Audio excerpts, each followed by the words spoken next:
you want to check?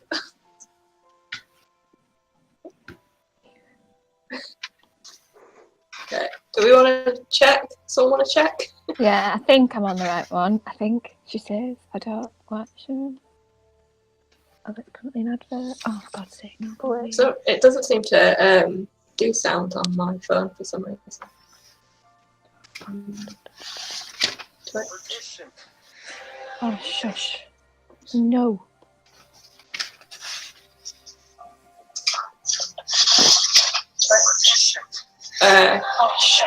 Okay, yeah, I can hear us on Twitch, so that's...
She doesn't know that they can hear us, right? No.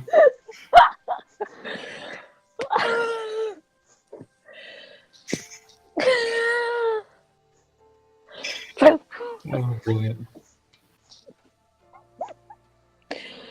Oh, no.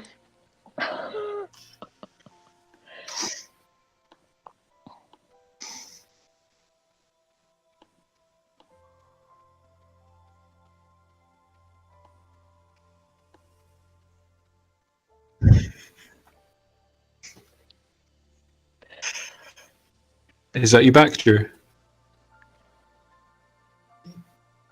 No. It's ASMR. Isn't that right? His headphones on.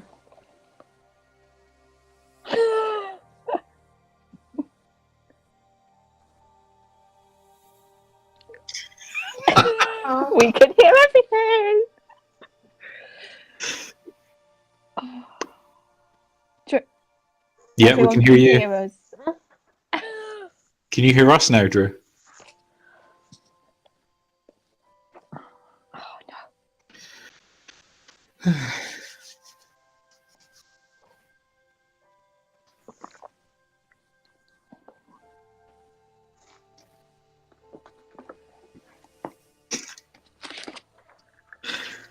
Someone in the chat says one of us laughs like Marge Simpson and it's cute.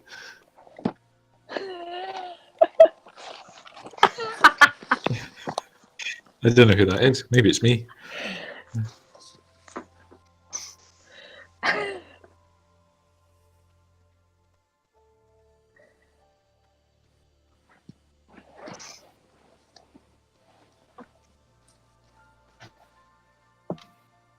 We've got 10 viewers. Oh, Ooh, good. excited. I'm one of them though, right? Oh, I think I'm one as well. But you know what? I mean, we're definitely... Hi, Drew. Hi. Can you hear us now? Well, we could hear you. We liked your little song. Everything. We could hear it. Everybody The and on Twitch could hear you as well. So there you go. So, yeah. welcome to Crit It and Hit It. Potato, potato, potato. It was a good song. It was a good song. You've nothing to be ashamed of.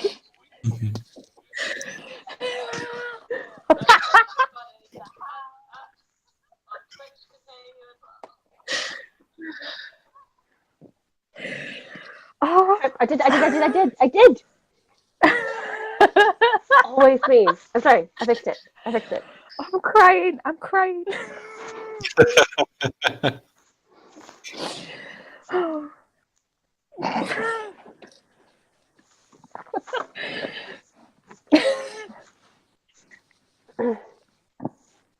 Yay. Yes. Yeah. Finally.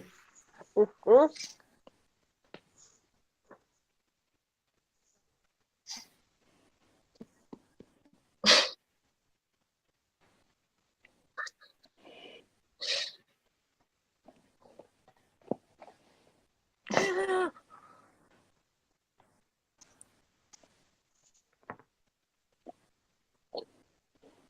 Mm, yeah.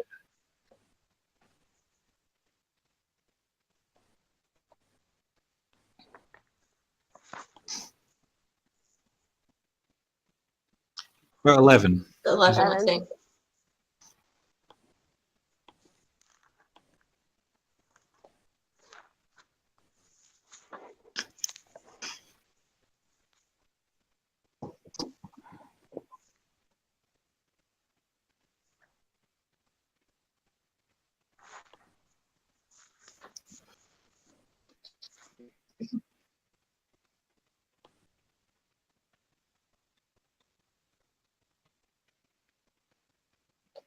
I'll go.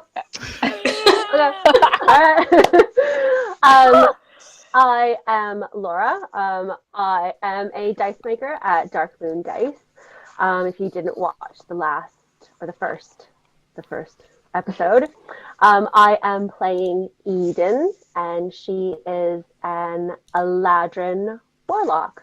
And in case it matters to anybody, I am in the chat, and it's Evan, Lara, in case you want to speak. Drew, sorry. Have you fixed your sound? I hope so. Can people let us know if they can hear you now? Because they couldn't Yeah. hear you a second ago. The moment I saw that in the chat, I immediately went, click the button. Okay, probably good. That's Sorry. two weeks running. 2 weeks running. Abby, go on, sorry. I'm Abby from Third and Tested. I make dice trays for those that weren't here last week, and I am playing Anarchis, the Tiefling Druid. Yeah, that's me. I'm Kerry, Tabletop Crafter. Again, quickly, make dice bags, candles, jewellery, everything, 3D prints, that kind of thing. I am playing Amy, the human paladin. I'm actually also providing the giveaway for today's session, which will be done over the break like last time. I've got them here very quickly to show you. Today you could win this, I don't know how else going to show up on here, candle I made today. You're not going to be able to see the glitter in this camera at all, but it's got glitter in it. In our colours. Yeah, go and look at Instagram. In our create and hit colours. And I also put together a little dice palette, which seems to be all the rage at the minute. Dice. You cannot see them in this bag. Why did I put them in a bag? In the colours as well, just to kind of go with it.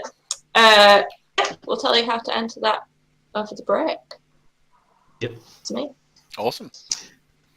I'm Daniel from I'm Detailer Woodworking. You can find me on Instagram. I make kind of wooden things for dice, so like little dice chests, dice trays, maybe other stuff if I can come up with it this year. I'm playing Erden Septa, the Elven Blood Hunter, and yeah, that's it. You'll find out who he is as we go if you haven't listened to last episode. Which you can find on iTunes and YouTube. Yes, we now have a podcast. It took a long time for it to get approved on all the different sites, but anywhere where you listen to podcasts, it'll now be there. Just search for Crit It and Hit It, and you'll find it. And that's just these streams, but edited down just to remove kind of all the technical issues we inevitably have at the start and so on. Yes. So for those of you that could hear laughing, then apparently I could be heard singing, which was not something that I was expecting, because I figured that since I asked if people could hear me, and there may have been a couple of nods that I just missed because all the pictures were really small down lower on the screen. But I just thought, it's fine, they can't hear me. I'm safe. But yeah, so hi, I'm Drew. Drew Murray from Master Tier Gaming, and it's a professional games mastering service where you can hire me to run your games. They will go smoother than a live stream. It's guaranteed. It's early stages yet. We're still getting Yeah. This is my same thing with social media. I'm not great at social media, but my job isn't social media. So I excuse myself with that sort of thing. I will be playing the role of everything that these guys aren't. I'm the Dungeon Master. So I'm all the little rabbits and goblins and things. But yeah, hopefully today will be a fun and exciting episode. We'll be introducing some new NPCs for the party to interact with, create some relationships with, and see where that leads them.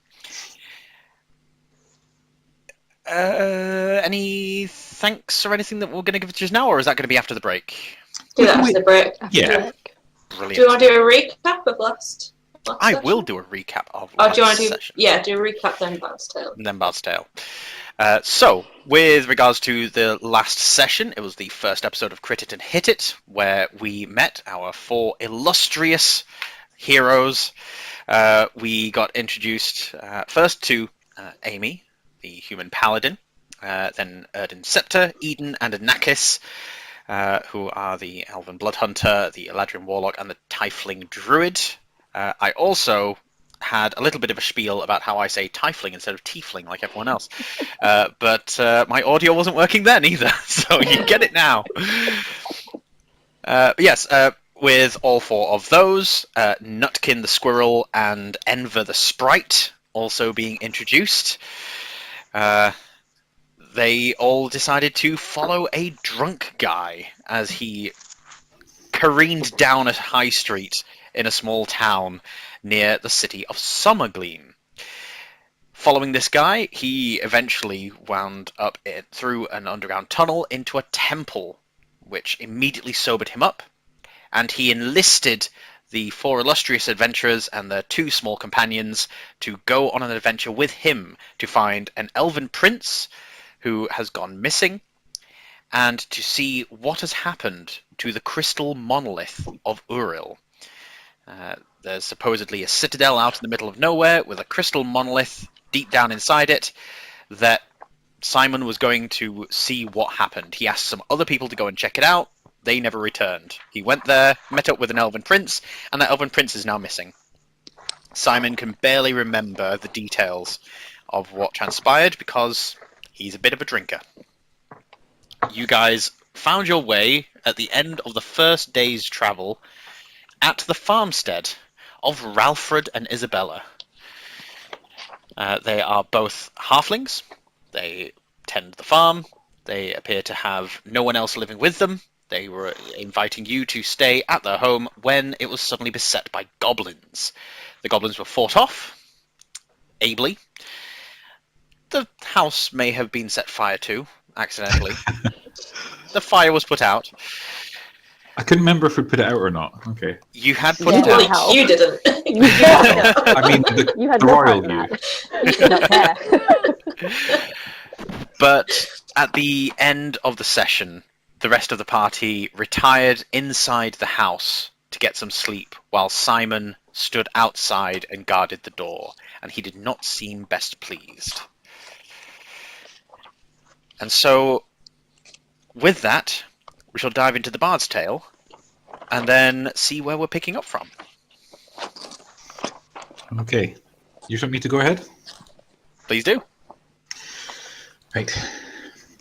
So, I had intended to travel north, but the roads at the time were only crudely mapped, and the people strange and unhelpful. My only route seemed to lead me down a road that hadn't seen use in decades. It was just some packed down dirt with ancient trees on either side. And the humans at the nearby village had told me it led nowhere. But still, it pointed in the right direction. I spent all day travelling along that road, never seeing another soul. It wasn't until the evening that I realised even the birds were missing. As the sun began to set, the weeds and overgrown bushes that had followed the path parted, opening up into a barren field. No grass grew here. Instead, the rough dirt was crossed by other ancient paths. Some circled round back onto each other, some ended abruptly, and all branched off the road I had been following. Unnerved, I busied myself with setting up camp. It was a clear night, and I meditated under the stars, the stillness of the air helping me drift off into a trance. So I dreamed I was standing in the centre of a village. The townsfolk were busy themselves with their day's work, or whatever they seemed to be doing. But they kept on stealing glances at me. I looked round the village square and saw the road leading out of town. It was the same one I had just travelled, but it was far from overgrown. It had neatly manicured hedges on each side and fresh cart tracks. I was struck cold by a terrible feeling of dread. I wasn't meant to be here. I rarely dream, but this felt so real I could feel the sun on my face. I tried to snap out of my trance, but I didn't have the first idea how. A nearby woman must have noticed my discomfort and stared at me. Did she move slightly in my direction, or I don't know, maybe I imagined it. I moved backwards but tripped over, falling into a large man carrying boxes of glass bottles. I swore as the glass shattered and liquid sprayed over me, but the man didn't make a sound. He simply stared down at me as I lay in the dirt. The shadows grew, and I realised the townspeople were moving silently, circling round me. They all stared with dead eyes, and in a last moment of panic, as the nearest reached out to touch me, I grabbed a shard of glass and plunged it deep into my palm. I woke from the trance, sweating. I very rarely sweat or spook easily, but I packed my things and travelled through the night, never looking back at that silent field. I never mentioned the strange dream to anyone else, but neither did I mention the curious scar that runs across my palm ever since that night. Ooh. That was so good.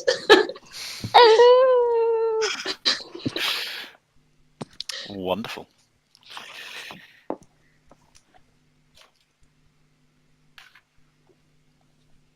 The evening where the goblins attacked. When you're all inside, would you all bunk down and wait until morning? Or are there any specific things that people want to do otherwise? I think I'd meditate. Yeah, just kind of have my trance for 4 hours. Maybe just in the corner, kind of away from everyone else.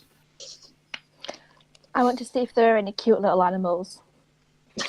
If they've got any cute little pets that Nutkin can sort of hang with. Enver? Of course, and yes, of course. That Enver and Nutkin can hang with for the evening. Saying he's not a cute animal? No. So Simon's keeping watch, yeah? Simon's keeping watch outside the house. We have someone on watch. Can All I right. go hang out with him? I'm going to stay inside. Yeah, I'll go with some company. Okay. Abby, would you mind giving me an handle animal or animal handling? I forget which way round it's phrased. Animal handling. Animal handling. Give me an animal handling ability check. Make it charisma based. Okay. So if you're proficient, add your proficiency, but charisma's the stat we're going with. 20. 20. Nice. You managed to attract a small troop of field mice. Oh. With just a few small crumbs, you managed to have them getting very close to you and Nutkin. And a couple of them managed to play in front of the fire for a couple of hours. That's fine. Nutkin's entertained. Princess.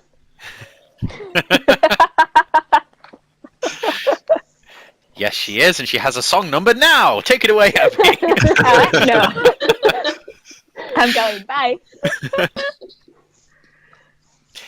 As you crack the door open, Simon doesn't move. And as you bring yourself outside into the cold, brisk air, Eden, you find that Simon's being cold and almost hostile in his complete nonchalance and ignorance of your presence. I have both of his flasks. Can I like offer him the one that's like almost empty? Mm-hmm. How do you offer it? Do you say anything or just sort of move it towards him? Just stand next to him and hold it out. Still not looking at you, his arms folded. He then reaches with one of his hands and grabs the flask from you.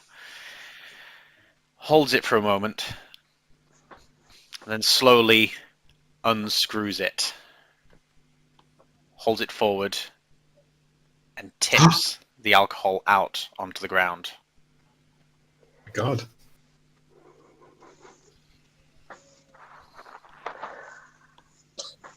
That wasn't necessary. I would have drank that. You all were in grave danger. You threw yourself at the danger. They were goblins. That wasn't. That was the most foolish and reckless thing that I've seen in a long time. Why? Why would you... Yes, they were small, they were violent, but we had walls, we had a door. We could have been easily safe within those walls. So, okay. So what you're saying is that rather than fight them, you think that we all should have ran inside and bombarded ourselves inside the farm. Barricading ourselves inside the farm would have been the best idea, yes. They would eventually blow over. It's not likely they'd be able to take down a door or walls. They had swords, spears. But okay, so we didn't do that. Instead, we killed them. I don't understand what the problem is. They would have taken supplies and left all of us alone. That's... But this way, they didn't take supplies, and now they're dead, still leaving us alone. Can we hear any of this inside? You'll have noticed that Simon's voice is raised, so you'll hear that more than you'll hear Eden. Okay. If you give me a perception check, no advantage or disadvantage, just plain. Anything above a 12, you'll be able to pick out. Natural one. Oops. Well. Every time you strain your ears to try and listen to something, Nutkin or one of the mice gets some sort of nip or scratch and lets out a squeak, just enough to pull your attention away. Great. That's fine. You may very well have saved the farmers and their supplies.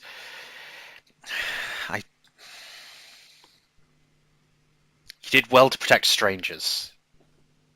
That much is clear. I'm just angry. Not with us, though, right?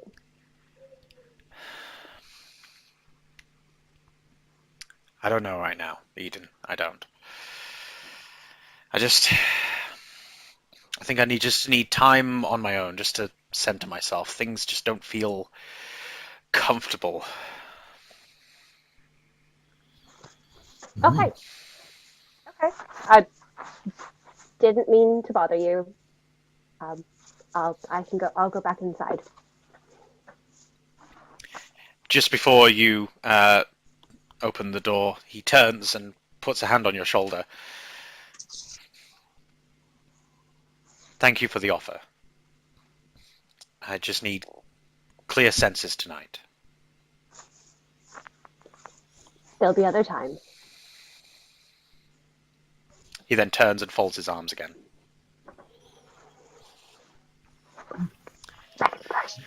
Close the door.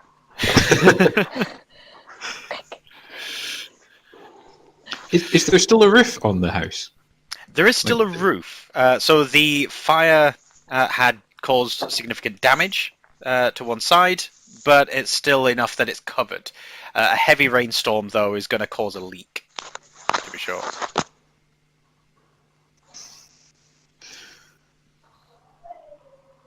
It's going to cause a leak. Hope it doesn't rain. I think so. Yeah. I mean, to be fair, in the grand scheme of things, like, epic adventure to potentially save the land, fixing a leaky roof. I think, no one's going to judge you for leaving that be. Yeah. We're not staying to fix the roof. That's not how. Well, sorry, was that even an option?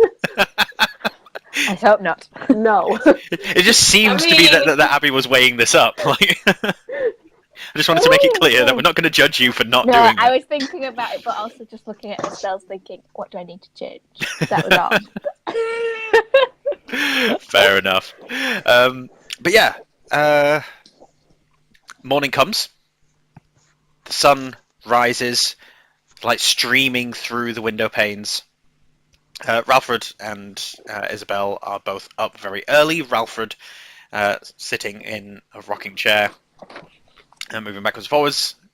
Isabella getting some of the soup, the stew that was resting atop the fire, and spooning it up. She'd moved it to the side before she retired for the evening, and so it's cooled down quite a bit.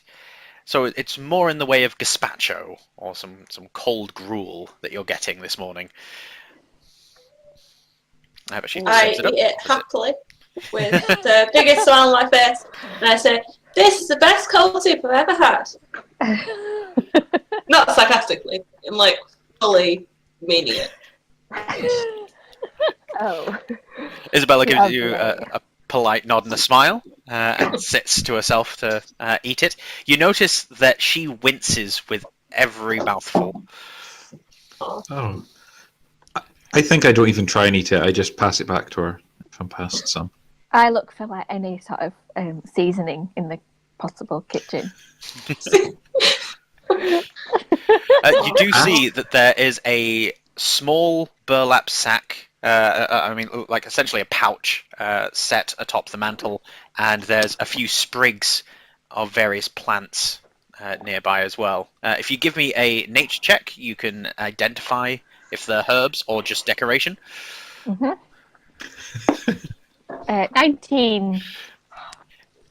So you managed to identify that 2 of the 3 leafy sprigs that you see are in fact herbs. One is thyme and the other one is sage. The third leafy sprig, isn't usually a condiment or a spice. This is a healing herb. This is something where if you were to grind it up and mix with a bit of water, could be used to make a healing salve, a potion that someone could drink, and it would heal them. Also, the small bag is full of salt.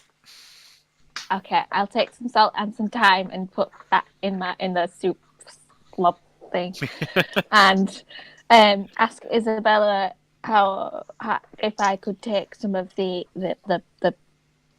plant, the third plant. I don't see why you can't take a cutting. That's lovely. I will open my pouch and take a sip and put some in there for later. I also go to take a cutting of it. I don't ask. Give me a dexterity saving throw, please. Okay. Oh, for God's sake, a critical 1 again. Time for new dice. Or natural 1, whatever you call it. There is a shock of pain that rides all the way up your arm as a thick wooden spoon is quickly wrapped on the back of your hand. Oh. I'm going to laugh. I'm going to sort of laugh to myself and then ask him if he's okay. Are you okay? I think I grip my sword very tightly, but kind of, maybe decide now isn't the time to stab a farmer? To lose my temper, yeah. Oh. At this point, Simon will open the door, intruding upon this moment. and say, "Sun's up. We should go." Okay. Let's go. We didn't start with like any money at all, did we? I've got 10 gold. I started with 10 gold. Right, I have nothing on my sheet. Should I? There's usually a little bit of gold that comes with your background. Alright. So I just say I have 10 as well. Yeah. Yeah. It's usually between 10 and 15 gold that you get as part of a background. So we'll say 10. We'll double check it later. Okay. So I want to, before we leave, give them. How much? I'm gonna ask them. How much is it going to cost for you to repair your roof? I'm just shaking my head in the background. Like, no. I ignore him. I mean, It'll probably just be a day or two's labour. We'll exchange some of the straw with one of our neighbours. So, like I say, just a couple of days of working their fields instead of ours. That should pay for it. Yeah, but like in gold, I'll just give her. I give her a gold. It's cool. A gold? We're not traders, you see. I mean, this would certainly pay for the roof and then some. Then pay for your roof and then some. Maybe get some like protection around your house or something. I don't know. Not quite a face palm. You fed us. You harmed us for a night, and we burned your roof down. Like, just it's not enough, but it's all I can give you right now. I will also pray for you. She clasps the gold in her hand, gives another nod and smile, and puts her hand on your elbow as if to guide you into the walled-off area of the house. It seems to indicate that she wants to speak to you alone for a moment. Okay. Happily. The moment the two of you are alone, she quickly embraces you in a big hug. Aww. And then, when she releases you, she takes you by the shoulders, quickly fixes your hair and your collar for a moment. And then she gives you another sharp nod and goes to hide the coin beneath her mattress. Okay. I leave smiling. Where is Ralfred? Ralfred is still sat in the rocking chair. His eyes are closed in deep contemplation. Okay, while they're in the other room alone, I go and cut a swig of that leaf that's on the hand that she told me not to.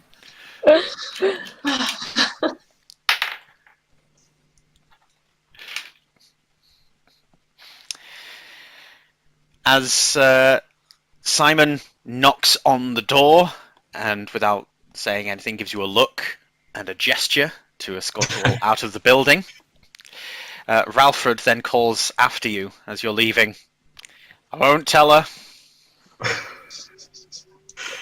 Okay, fine. I don't even want it anyway. I just It's just like stealing. I just don't want to be told I can't have something. Is there any broken glass around while we're here? No, the windows are entirely intact. Okay. Or do they have any like glasses, like a cup that I could take? Ask.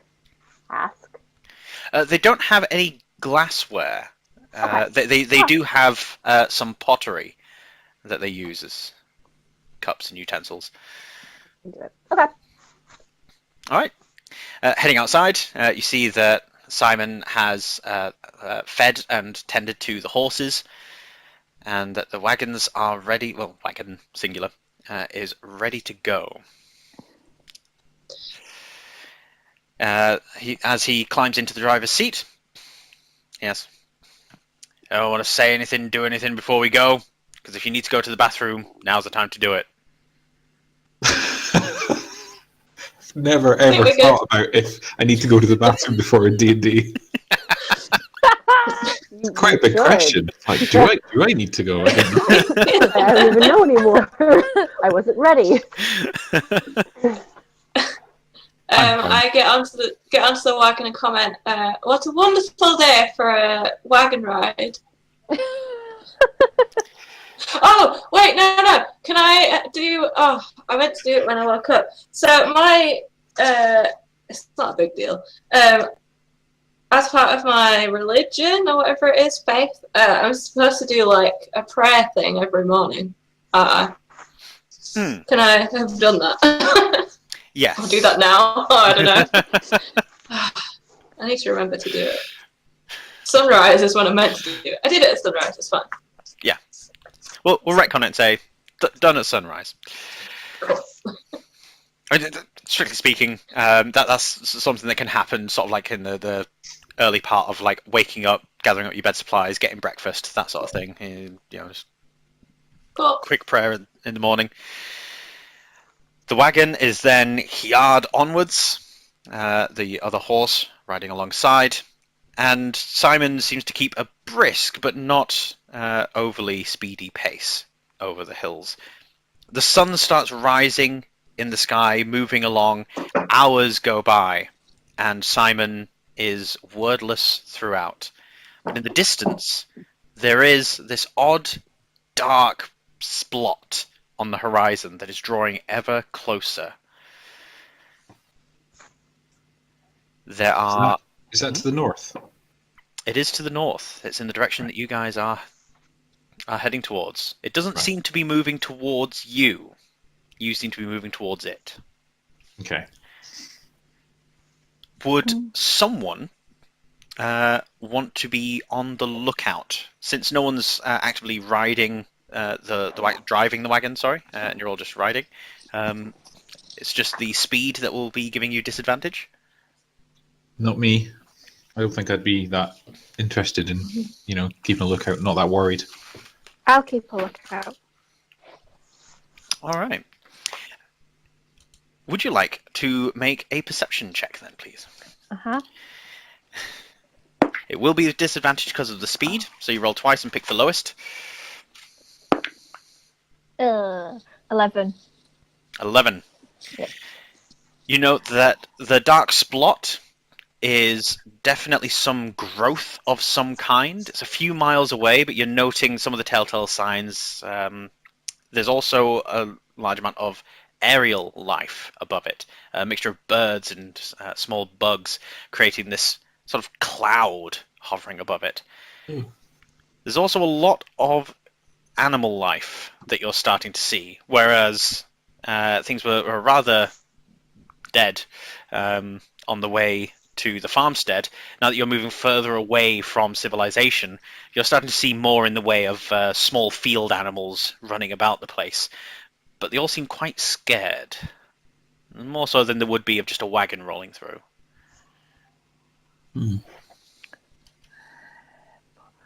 Can I... Are they running from us, though? They are running from you. Okay. So it They're seems not- like it's directly... Sorry. No, go on. Can I... Oh. Go on. Sorry. No. So are they running directly away from the wagon, or there's something else? Directly away from the wagon. They seem to be spooked by the wagon and then Okay. running away. But they are certainly behaving more spooked than they would otherwise normally be. Can I make... So based on what I learned last time, that Simon is a celestial, which the rest of the group don't know. Can I make like some sort of... Just want to work out if it's linked, if that might be why. Intelligence or something. Okay. I'm not terrible intelligence, so... I kind of read it as just like maybe the last few people to pass through here have kind of been, maybe there's been lots of like bad activity or something, so they're just scared of movement or people now. Give me an insight skill check. So that would be the wisdom ability, and if you're proficient in insight, add your proficiency modifier. Okay. So I'm going to use my voted for dice set today on Instagram, which are Laura's dice. So no pressure, Laura. She didn't. I mean, it didn't roll well. Oh. It's true. Didn't roll well this time. That's a 7 total. 7 total. 7 total. No responsibility for it. You're struggling to get a solid read on any of these creatures because they move so fast out of your way. You can tell they're scared, but it might also simply be that it's a large wagon. There might not be a lot of wagons that come through here. Okay. Can I see any animals running from that direction towards us? No. You do see that there are larger shapes closer to it, but none that seem to be like galloping away from it. Right, okay. If we come across any animals that are running from it towards us, will you let me know? Because I'll cast Speak with Animals. At this, Simon starts taking the wagon up a hill, which he had turned to approach. This hill ends abruptly on a ridge, which would be difficult to get the wagons back down from, and is slightly out of the way. As Simon is taking the wagon up to the top, he then woes the horses, stands up, and takes a good solid look towards this dark splot on the horizon, which, now that the sun is approaching the midpoint, you guys are much closer to it by a few miles, and you started to see that it is a tangle of roots and vines that have grown thick, and they are like a carpet for a few miles. Wow, okay. Can we ask him if... Simon, do you know what this is? No. This wasn't here before. It wasn't this far. You did mention something about the trees moving. And dead grass too. Is this part of that, do you think? It's further out. It's bigger than it was before. So it's growing. Do I know anything about, could I tell if this is, obviously it's not natural, but what type of, I don't know, I just want to know more about it. Yeah, do I recognise it from anything? Daniel, if you could give me either your choice of history or religion. Abby, you can add nature to one of those options. So history, religion, nature. It's 19. 19. And which was it? History, religion? They're both +1. I'll say history. History. Yeah. This sort of thing has happened in historical texts before, but often in second, third, or fourth-hand accounts. There are no primary accounts of this sort of rapid growth happening.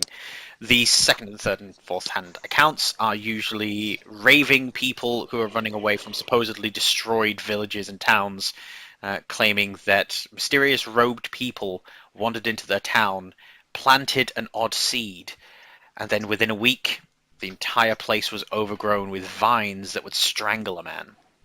Wow, okay. Robed people.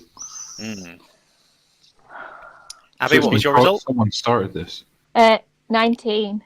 And was that on nature? It's entirely up to you. Just one skill? Yeah. Nature. This is not natural. This has been exacerbated to the point of straining even the abilities of, say, a druid that is forcing the growth of plants. So if it was some force, it would be one that doesn't care about nature and how it feels at all. It's one that doesn't care about the plants themselves. You can tell that they are going to be stretched beyond their limit. They're probably going to be weaker than they would otherwise be.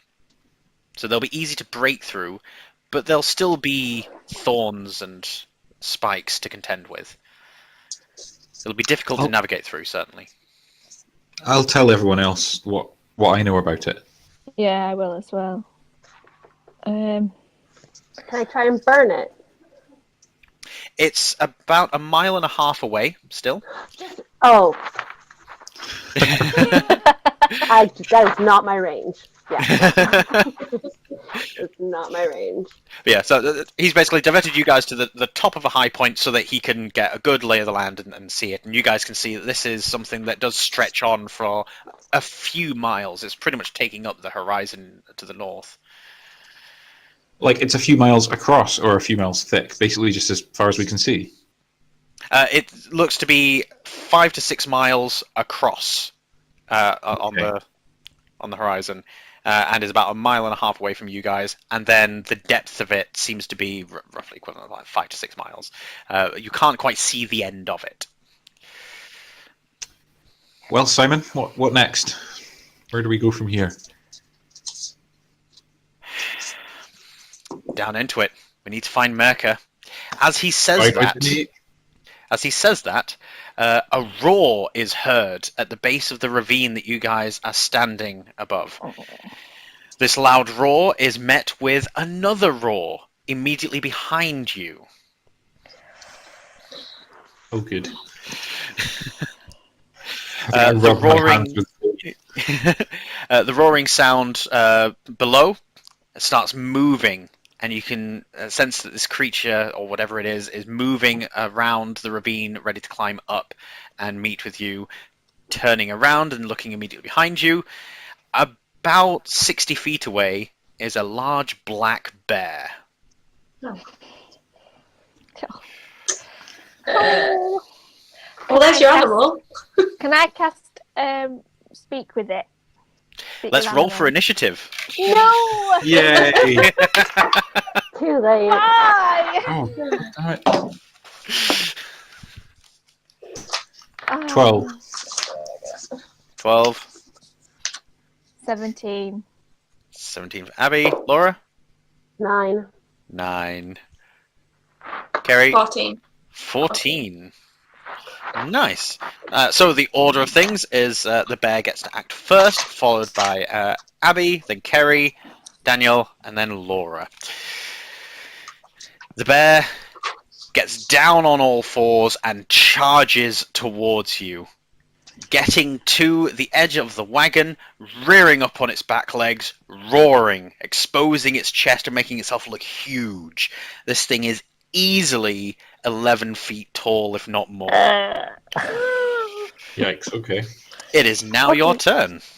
I will cast and speak with animals. Which, as with most spells, is probably going to be just a one round, one action thing. Yeah. Speak with animals. Here we go. One action, just verbal and somatic. Yep, you can now speak with it. I will say, stop. We're friends. We're friends. Don't hurt us. Give me an animal handling skill check, please. It can be your choice of either wisdom or charisma for the ability. Oh, well, that's going to be wisdom. Plus 10. Plus 10? Wait, you've got a plus 10 for wisdom? Well, plus 5 on animal handling and then a plus 5 to my wisdom. Oh my god. How are you? Well, That's that's- 5 already. Well, that's good because that's only a 7, so that takes me to 17. Awesome. Breaking the flow ever so slightly.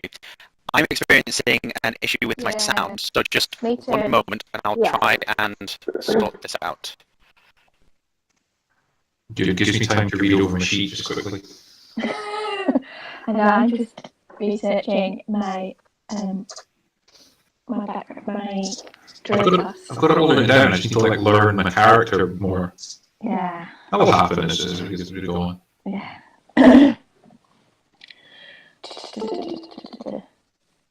You see, I've got all these cool things that just happen as reactions or bonus actions, so I don't have to do anything. I can just decide that when this happens, I make this happen. This can happen.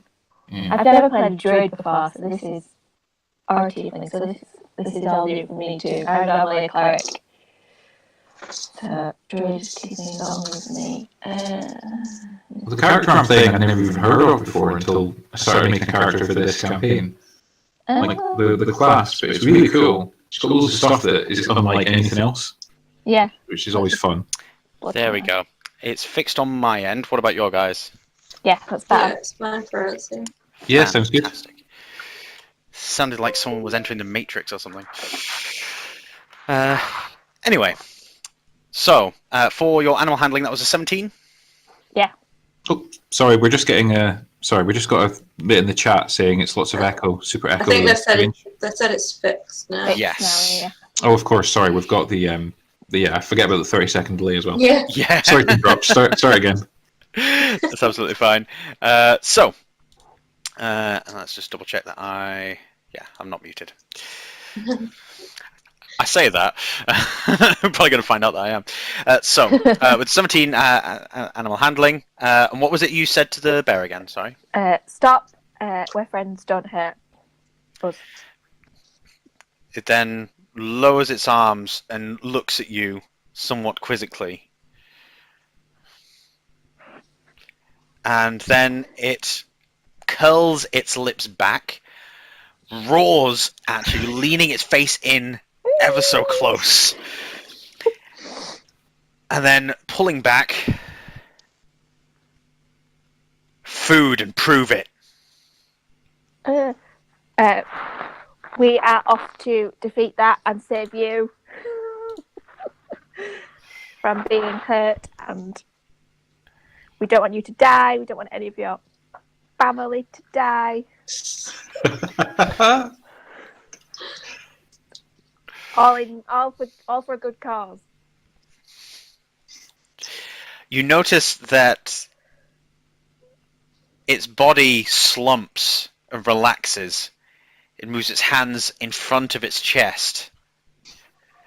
And then there's a glaze that goes over its eyes for a moment, and it lunges forward again, drool starting to froth in its mouth. No! Kerry. Yeah. So, will command work on a bear? It says on a creature, Yeah, it should do. Then yes. but it doesn't. I guess it doesn't understand my language, right?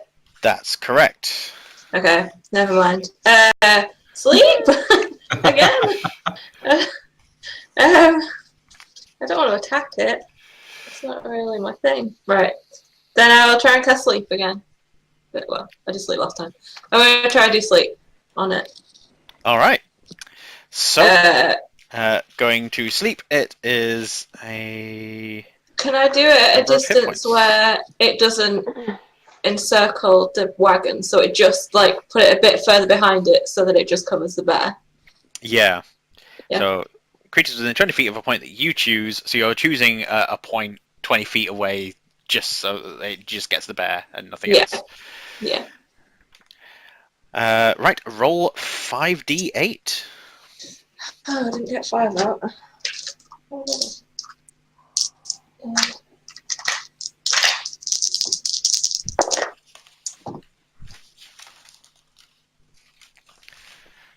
24.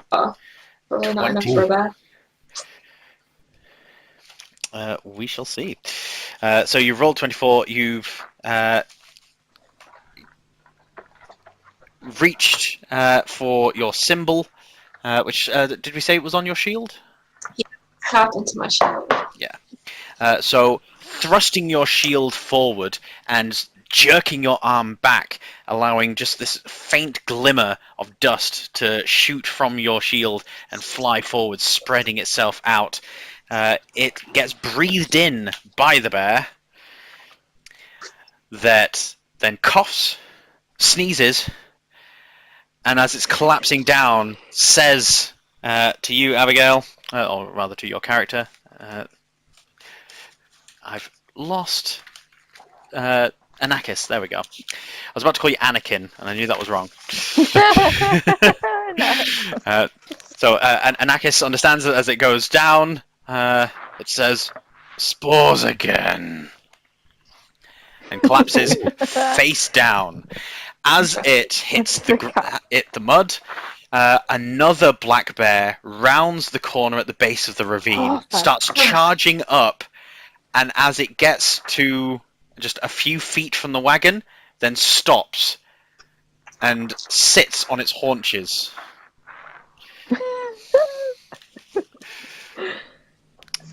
Daniel. Okay.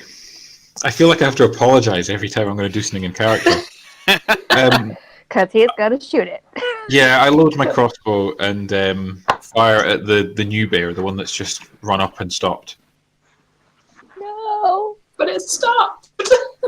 It's a bear. It's a wild bear. I'm not taking any chances. Otherwise, Like a cute innocent bear. I'll deal with the one that's asleep later on, but we'll deal with this one first. All right, give me an attack roll. That is 21. Nice, definitely hits.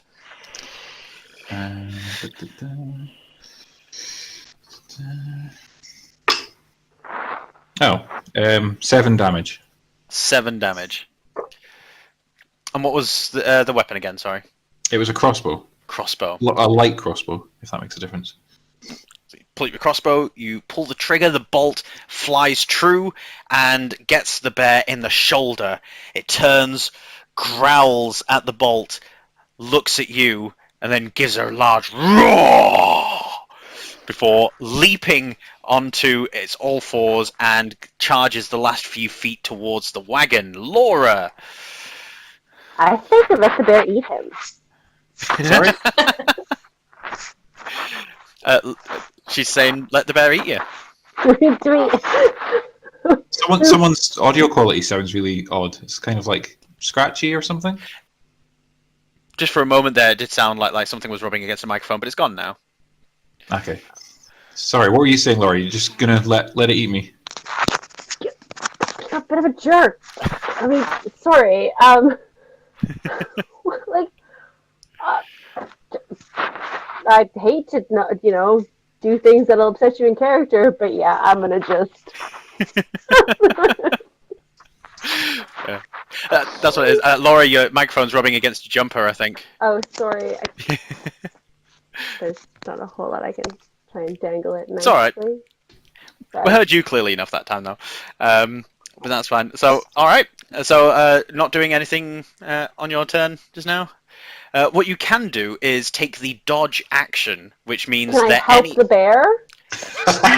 you can help the bear as well. Yes. Can I be on the bear's side? Team bear. You can. So you could take either the dodge action, which gives everyone disadvantage on attacks against you, or you could provide the aid action, which is basically you just distract Daniel's character until the bear gets to attack him, and the bear gets advantage. I feel like he should be bitten once. Okay, so yeah, I'm gonna go distract. Alright. And I'm gonna shout at Airden, you deserve this! This is what you get for not taking watch! The bear, I should have made a note of everyone's armor classes last time. What is Erdin Scepter's armor class? 15. 15. I'm going to make a note of this, in fact. So, AC 15. What's Amy's armor class, Kerry? 19. 19. Eden's? 12. 12. And Anakis? 13.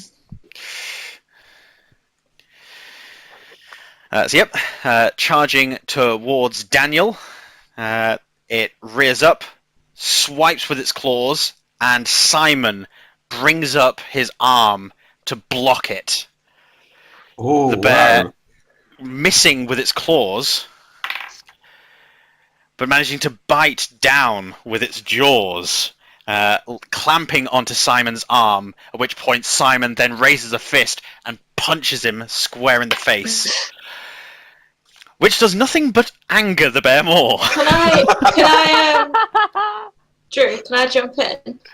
Yeah, and as this is supposed to be immediately after attack, but so as my reaction, I would like the bear to make a wisdom saving throw. It got an 11. So I can basically on a fail, the attacker takes radiant damage equal to the amount it just dealt. Ooh, nice. Um, Well, it just dealt 5, so it takes 5. So as it bites down on the arm, what's the ability that you're using? Rebuke the violent. Right. Is that a reaction spell or? No, it's a paladin channel ability, divinity channel Yeah. divinity. That's the word. Yeah. All right. So it'll be with just a quick a shout. It could be a holy magic word, or it could be an emotional response. So it's just you shouting like "stop" or something like that. What would you like it to be? I think it would be like more of an emotional thing, especially because she feels quite attached to Simon now. So it would be like shout down at it, like you do with a dog. Yeah. As you shout down, as it's biting down into his arm, it then immediately recoils as if something's just bit it back, and you see this bright flash of light in its jaws that disappears immediately, but it's suddenly rattled and is looking around almost to see where that came from. Abigail, it is your turn. How is this bear looking then? It's still up. So I want to Oh, actually, can I play my pan flute? Okay. It's an odd time to do so, but go nuts. I want. Do I? Or do I cast another spell? Oh, what do I do? I'm gonna. How 30 feet? Are there any trees within 30 feet of where we are? No, it's rolling hills at the moment. Rolling hill. Yeah, so it's got grasslands, plains. Okay. Can I? No, that's not gonna work. I'm just gonna cast Speak with Animals again. I think it lasts for a little while. Yeah, 10 minutes it lasts for. Oh, can I talk to this bear then and say, stop, stop, don't hurt us. Your friend is only asleep. It's okay. We won't hurt you if you don't hurt us. Except someone already shot him. He doesn't know that. It then turns towards you, claws still sort of reaching to try and get at Simon. Its individual fingers like stretching to try and scratch his face, and he turns to look directly at you. Did you do that, Flash? No. Wasn't me. It then pushes at Simon, stands up on hind legs, and its entire form melts down, fur falling out, collapsing onto the ground, and disappearing almost as soon as it touches the grass. The form shrinks down, getting shorter and shorter, until eventually you see naught but something barely 5 feet tall, pointy ears, pale skin. It looks to be an elf. Oh, werebear. Okay. Who's this? We are now On the floor. I just say, who's this on the floor? we are now out of initiative for the moment. Because accepted that that's happened. Yeah. Greetings. He then pulls the bolt out of his shoulder and tosses it down to the ground. Pleased to make your acquaintance. I mean, I didn't know you were an elf. I wouldn't have, You wouldn't have? You wouldn't have. Well, I mean, who knows what would have happened?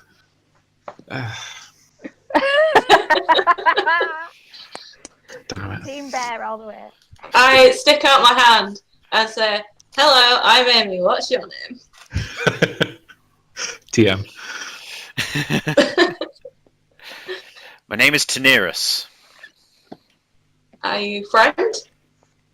To some. Or to us? To those that don't get in the way of the order. What? Oh. And what is your mission whilst out and about? Where are you going? Rather inquisitive bunch. My purpose is my own. I simply heard the bear coming and thought that whoever it was about to attack could do with some help.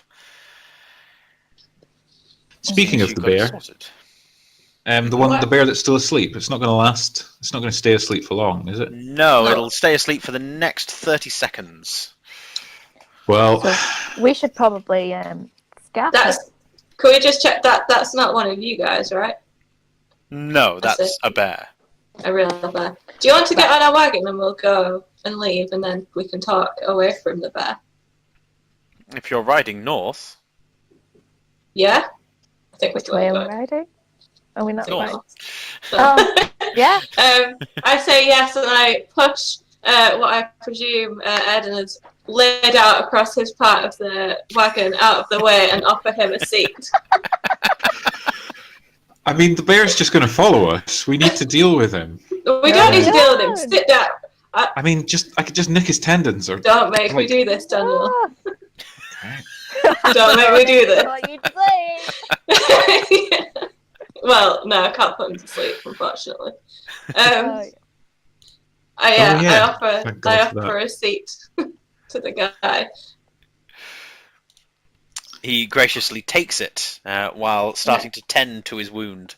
As he sits down, can I place a hand on his shoulder and do lay on hands? Whatever that is, I can't see it on my sheet, but I've got it. I think I can give him 50. Well, how much do I think he needs? Strictly speaking, he needs 0. It is Ah, a superficial alright. cut that he is just dressing. Okay. He is fully healed Don't in know terms what of hit points. But if you want to lay a hand on him and just sort of like focus like a minimal charge of energy into it, you could physically seal the wound without spending go any of on, your I'll hit do points. I'll do that, yes. He looks at you a little astonished. Thank you. I'm so sorry for my friend's rudeness, and also for the flash. That was me. You attacked our friend, and it just happens sometimes. It's just, yeah. I don't know. Sorry. Indeed. He then turns and glances at Erden for a moment Just and wave turns at him. back. Simon, clutching his arm, then drags himself back to the seat and with one arm grabs the reins and sends the horses on. As he does that, I put my hand forward and I lay on hands on Simon. He took 5 points of damage, if you recall. Okay, I'll give him 5. Alright. His robes are still soaked in blood, but he is grateful for the heal. As you're riding on, Daenerys openly discusses things with you. I apologize for the rather rude introduction. As I mentioned before, it's not something that I assumed would happen. I did think that the bear would still be operational. You seemed to dispatch of him with most haste. Yes, well, we put him to sleep. So he'll wake up fully rested and we'll just go about his business. We didn't need to kill anyone. I look specifically at Eden as I say this. As Whatever. you reach the bottom of the hillock, looking up, you see the bear starting to rouse, lift itself, shake its head, and look around. But it seems to think that your distance is far enough that it's not worth it. You have managed to move a few 100 feet away from it by this point. Yeah. Fine. Sure. So, this order you were talking of. Yes, the order. what is the order? The Order of Druids. I am on a mission to secure the area, and that is all I'm at liberty to disclose at the moment. But When you you say- do well in aiding us. When you say area, Yeah. we speaking broadly or a specific place? I'm moving north to help deal with a situation that's happened with the natural forces there. So are we. Do we know who is behind the entanglement that we see before us? Yes, the Order has some information, although more is certainly wanted. We know that it was a small party gathered by a gentleman by the name of Simon Basal.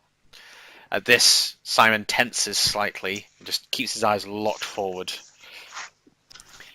We don't know where he operates from and what he looks like, but what we do know is that he's a dangerous individual capable of recruiting a myriad of mercenaries to go and do his bidding. The most recent of which seems to be delicious. to separate the natural forces from an artifact that maintained their equilibrium. Interesting. What? Can I ask? Go on. Can I ask him? So, right, last session, we had a lot of like rumors and stuff we heard. Did everybody like tell everybody? What didn't people tell each other? I don't think I would have told anyone about mine. Okay, because I wouldn't have told anyone about mine either. No, I wouldn't either. All right, then I have no questions. Continue. Please continue. I can't remember what I was going to ask. It's gone. Sorry. No, it's fine. It'll come back. What is the magic item? Something that I wouldn't want to discuss with anyone not of the Order. I hope you understand. We do very important work. It would not do for the information to get out among the public. How about an exchange of information? Say if we knew the location of someone.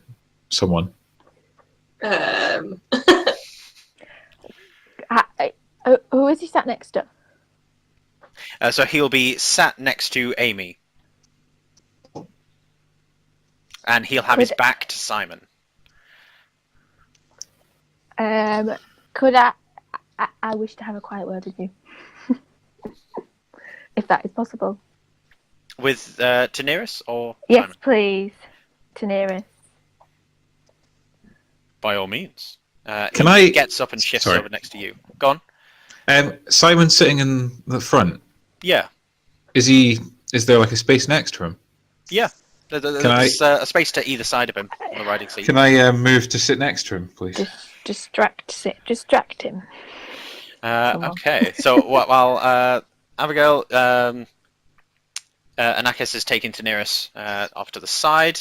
Erden is going to sit next to Simon. Let's have the Simon and Erden conversation first. I wasn't necessarily gonna, have a conversation with him. It was just a power play. I just want to sit next to him and just stare at him.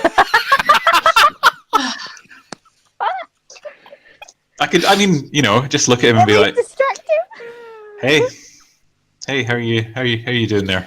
It's a pleasant day for riding. Oh yeah, yeah. Interesting person we've picked up there. It's incredible the misinformation and rumors that one picks up. Yes, yeah. Fake news. Erden, would you mind doing me a small favor? Maybe. You did, save me from the bear, I suppose. Eden's holding on to a small flask for me. It's got a medicinal tincture within. Any chance you could grab that for me? I'll do my best. Anything for you, friend. Just to calm my nerves. I wouldn't want to pull the horses to of course. side. Of course. Yes. You just hang on there, and I'll go ask for that for you. We'll see how that goes in a moment. Abigail, Hello. Daenerys has come and sat down next to you. And I would just like I would just like to say to him, my magic is influenced by that of the land, and I feel like my druidic background may be of service to you and your order. He leans an arm forward and reveals that the loose-fitting robe that he's wearing, of an entirely different cut and design to Simon's, has a strange slit on both of the sleeves, which allows him to pull down a part and reveal his arm. And he shows you a tattoo. This is a tattoo with some deep blue ink that displays a crescent moon, and inside a paw. I am of the moon circle. And he replaces the sleeve. It's always a pleasure to meet one of a different circle. Indeed. What are you doing with these people? I am. I'm on a self-discovery quest, shall we say?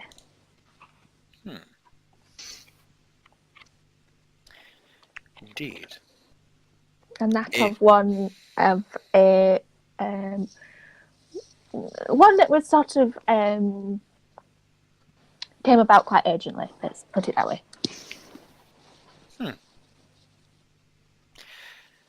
If there is ever any aid that I could render, be sure to let me know. I shall, and you too. Your comrades, are they aware of your position? Not yet, no.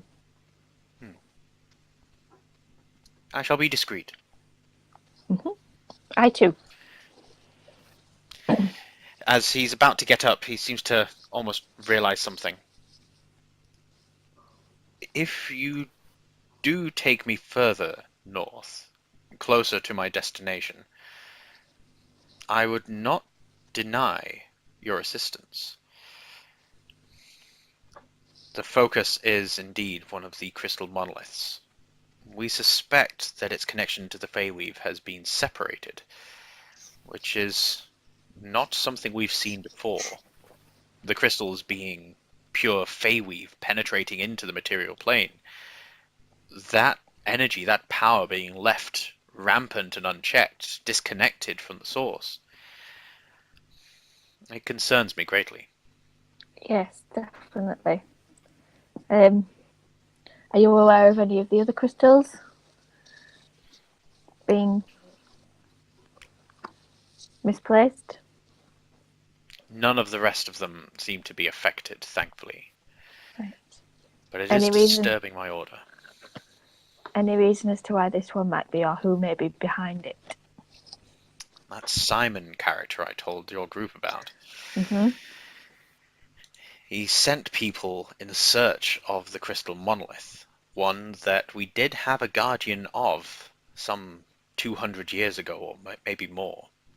We don't keep the strictest of records. Now, that guardian has not been heard from in some time, and it seems that he's failed in his quarter. It's not protected, and it's either been entirely destroyed or otherwise disconnected. We don't know by which means. I seek to find out and stop this Simon from hiring any other mercenaries to fulfill his evil deeds. Well, as of yet, Simon does not know of my order, and as far as he is aware, we are currently under his service to help him in his quest. He turns slowly to stare at the driver. Oh, my bargaining power. He's here. As of yet, no. We are aware that he's further north on the path. Good save. Give me a... You know what? Not yet. I'm just going to make a note of something. Hold on. That's Ooh. good.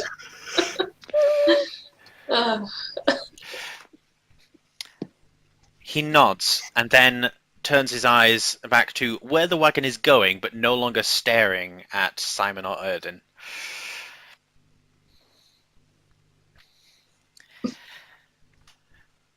This is merely our driver that we picked up in the town I came across in the previous town, which was called...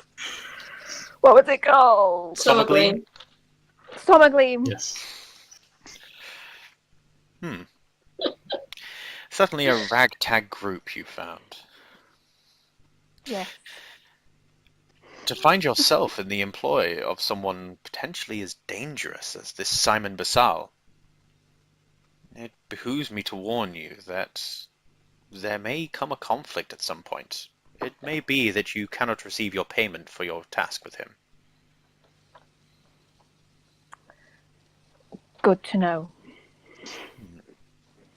I do seek to stop him. Hopefully, we can achieve that without much in the way of violence. Mm-hmm. We shall see. Thank you, Anakis. Very welcome. He... Teneris. Teneris? Teneris? Teneris. Teneris. Teneris. Tinnitus. Tinnitus! He's got this wheeze to the end of his words.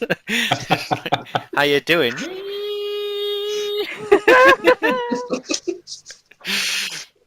So I take it we couldn't hear any of that conversation. No, it was Right. in hushed whispers. If you strained, I would allow you to make a perception check, but especially with you being so fine. far to the front of the wagon, I would say that Erden wouldn't be able to. That's fine. Yes. Erden, going to get the flask from Eden at Eden. all? Yes. I'll sit next to her. The most charming I can be, and I just beaming a big smile. I'm gonna get up, move over down. I follow her. I'm picking it. Nope. I'm gonna just keep. How big is this wagon? Do I have enough room? This wagon's get out of the wagon. About 7 feet by 10 feet. That's fine. Sorry. I'll just call across to you then. I'll just be loud so everyone can hear. It's fine. Be like, so our driver is needing a drink. I believe you've got that. So if you could just pass that to me, I'll go and give it to him. No. I'll open it. I've already been drinking this stuff, right? There's probably not even a lot left.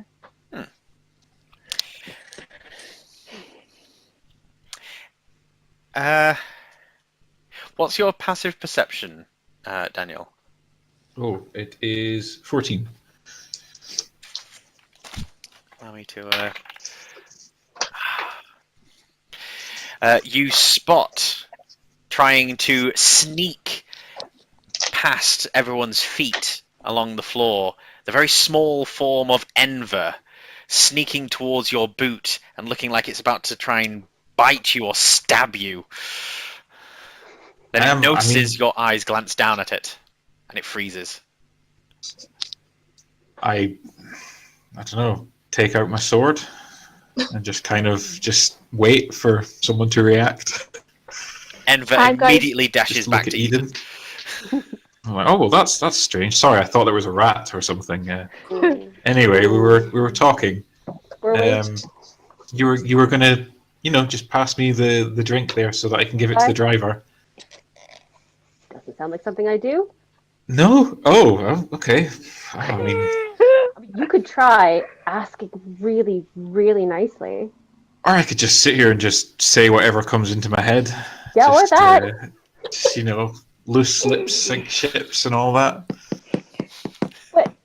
Wait, like you have dirt on me? You don't. Well, no, not you. You know what? I'll just start listing the names of everyone in this wagon loudly to hear. Okay, so can I step in now? I am gonna use command on Eden. Oh, snap. Okay. Saving Which throw time. is- yeah, wisdom saving throw. Uh-oh. Mostly for dramatic Oh. importance more than anything else, but I have chips. Oh, I'm very jealous right now. Yeah. I've got That's the yeah, great Daniel? chili chips. 6. All right. Not enough. So I'm gonna smile like my happiest, cheerfulest smile, which pretty much hasn't left my face this whole day, and just say silence to him as the command, and that'll last for a minute.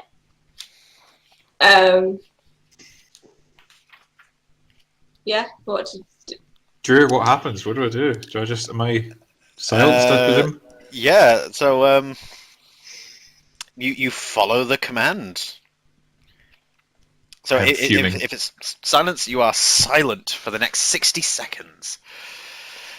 And then I say, why is everybody arguing and fighting? All I can feel is tension on this wagon. This is supposed to be a nice, happy, friendly road trip. We were having a conversation. Well, Eden was about to start quite aggressively, I feel. You know, say things to wind you up. Why don't we all just be nice and be friends? Whilst this is going on, I'm gonna slyly maneuver. And are you still sat next to Simon, Dan? Daniel? No, I moved back into the... I'm going to sit I was next chasing to Eden around Simon.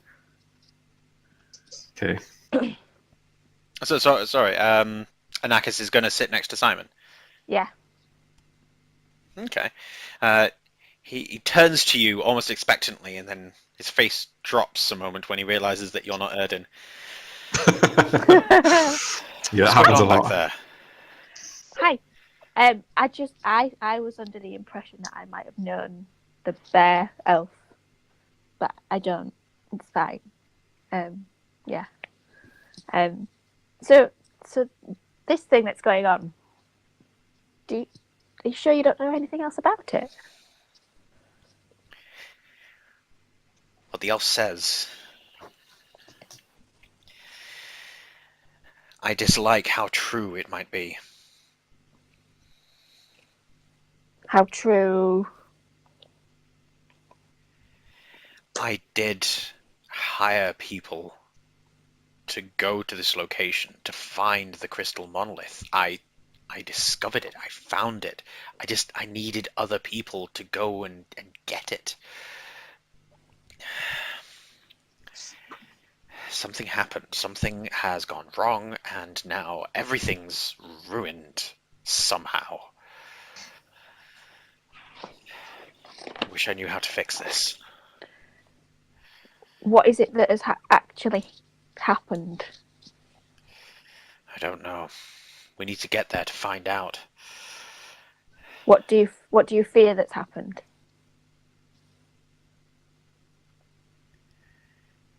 I fear there was perhaps something powerful there. Something that they couldn't deal with in a normal way.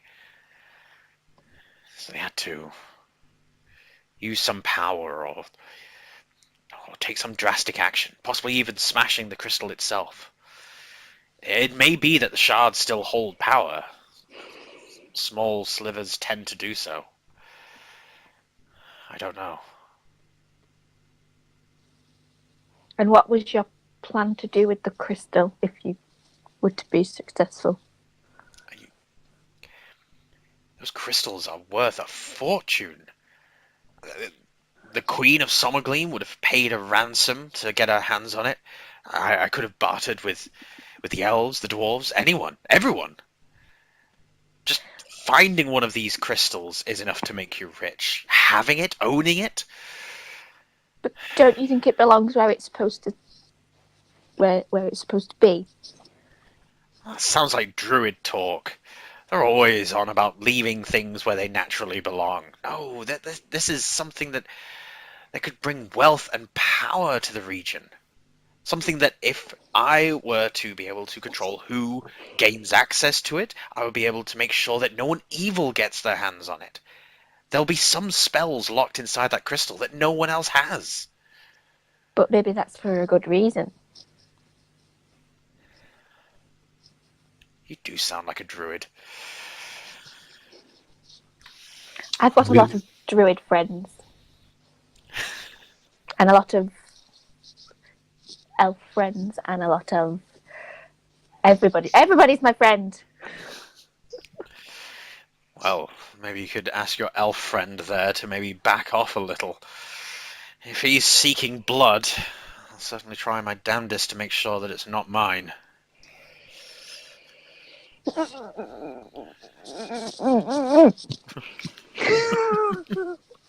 See, I really wish I'd overheard all that, but I don't think the character would have. Yeah, I kind of want to share it, but I feel like I'm stuck between a rock and a hard place right now because I am. Ah! Oh, I don't. Oh. Right. Okay. That's fine. Okay. So, how long do you think it'll be before we arrive? Oh, we're not far from it, are we? We're about a mile away from it, aren't we? Yeah. You're getting closer and closer. In fact, given the amount of time that's transpired, you guys are going to just reach the edge of the thicket, which you now see is tall as well. Just about the time that the command spell wears off. So within the minute. Oh, okay. Go on. Do I know if, like, are Celestials generally, like, always good? Or are they, like, bad or evil or whatever ones as well? Like, they're usually good. I say usually good. They will be at the good end of the spectrum. It's whether or not their interpretations of those mesh well with, mortal races and free will and all that. right. Okay. Cool. So they're not always going to be nice, necessarily. Right. Okay. Got you. Okay. I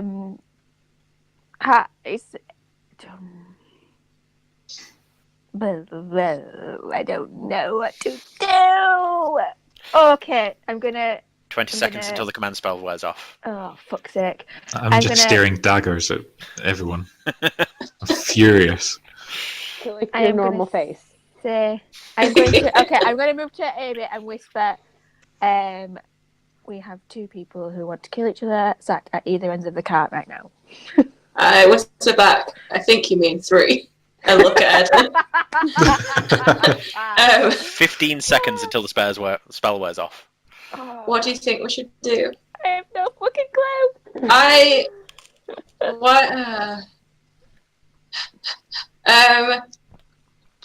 know. We just carry on. Just carry on. Let's keep going. Okay. Pretend everything's fine. I don't know what to do. I'm not very good with this whole civilization out meeting people 10 thing. seconds. Are we taking your new friend all the way? Or No, we need to drop him off. So we need to stop now. Yeah, we need to stop. Right. Shall we stop the cart? I say loudly. And I say to Tinnitus. You know. I just need to stop off to make to go check the local trees. Simon stops the cart, and as the cart stops, the command spell wears off. Daenerys says to you, do you wish to conduct this alone? No, I would require some help if that's okay. I will happily do so. And he climbs down from the cart. How far are the local tree life? Is it nothing? Is there? So you guys are 20 feet away from these this wall, essentially. Do you recall Sleeping Beauty? Yeah. So the Yes. briar patch from that, this is just a tangle of huge, thick vines that have these large thorns coming off of them. It looks like a rose bush, but expanded to giant size. This is at least 15 feet tall. You are standing in the shadows of it, and they are tangled around and through each other. You can see that there is room to maneuver around them, sort of, but it will be difficult to move through.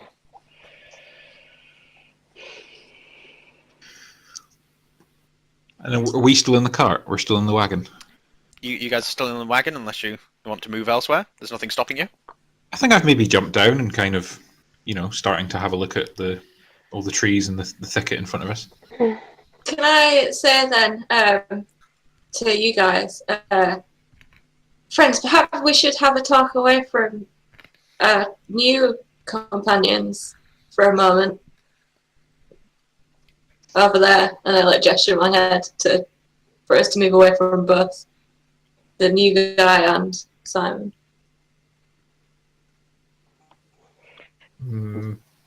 No, fine. I go over and talk to myself. I'll go.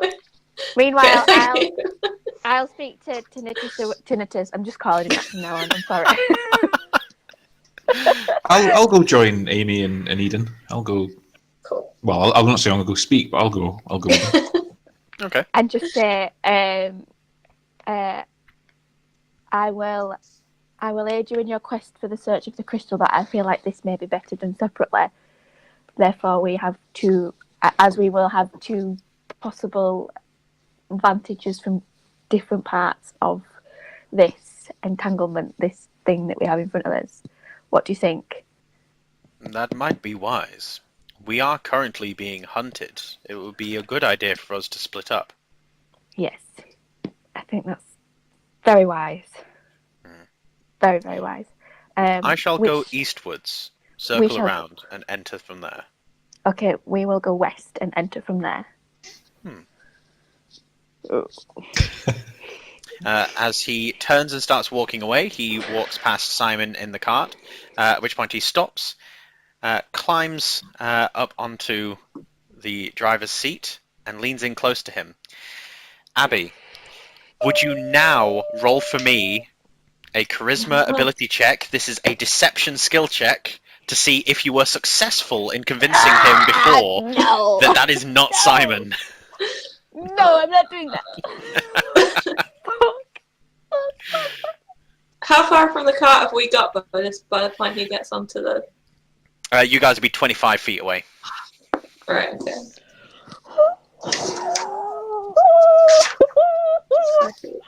Two. Oh, Oh, for fuck's sake. He leans in close, whispers into Simon's ear, and Simon is frozen on the spot. You can see his knuckles tensing on the reins. And then Daenerys climbs down, pats Simon twice on the knee, and walks away eastwards. do we see that, right? Yeah. Yeah. I go to Amy and say, go find out what he did. I run after him and ask him what spell it was. Spell? Magic.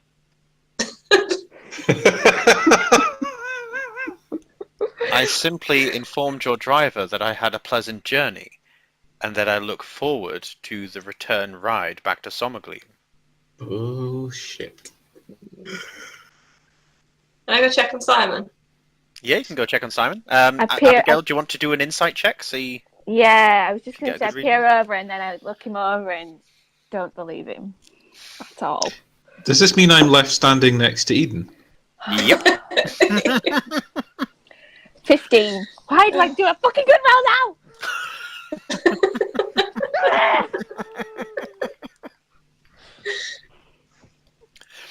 Sorry, was that 15 there? Yeah. Sorry, I should have swore.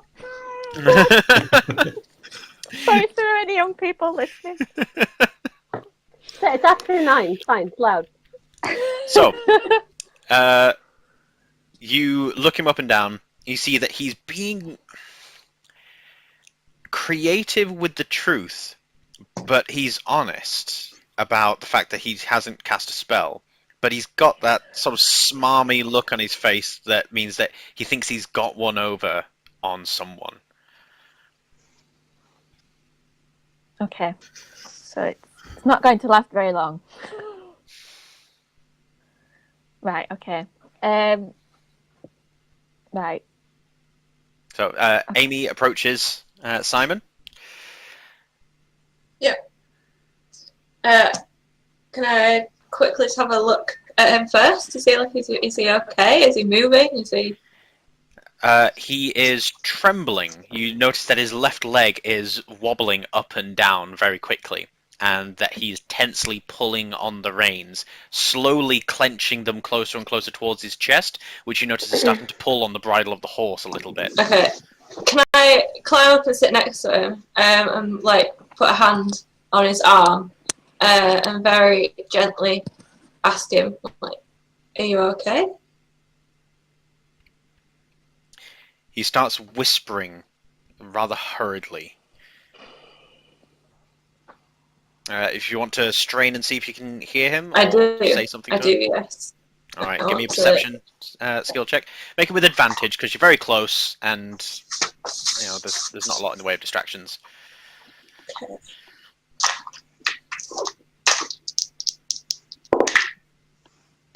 God. There's that. Christ. 6. Oh. 6. You notice the odd syllable, the sound. It seems like he's swearing under his breath in just a loop. Okay. But you can't pick out exactly what he's saying. I say, I'm so sorry. I can't hear you. What did the guy say to you?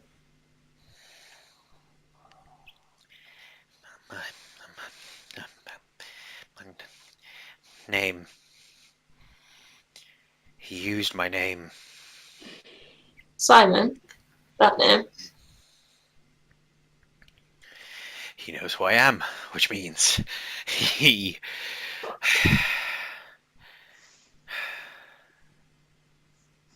It doesn't mean anything.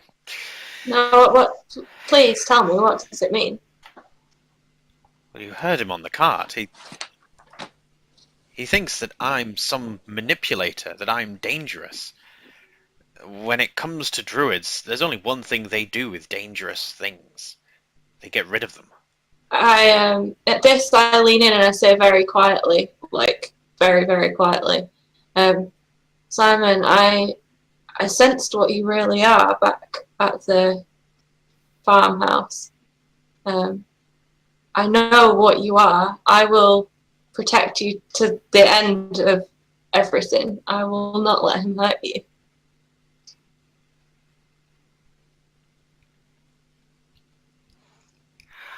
How could you possibly know? I keep it very well hidden. It's part of my devout faith. I can sense these things. You haven't told anyone else, have you? No, not at all. Because I'm starting to suspect that Eden thinks the same. Thinks the same as the guy or me? You. I think she's close to finding out the truth about me. Why do you think that? She's keeping my flasks from me. What's in the flasks? Booze. It's what people like me need. I don't know. Alcoholics. I don't mean alcoholics. Oh, throw my head back. I don't mean that. Oh, that's brilliant. I mean your divine essence. I have no idea what you're talking about, Amy. I'm sorry. I follow the faith strictly, but there's nothing divine about me.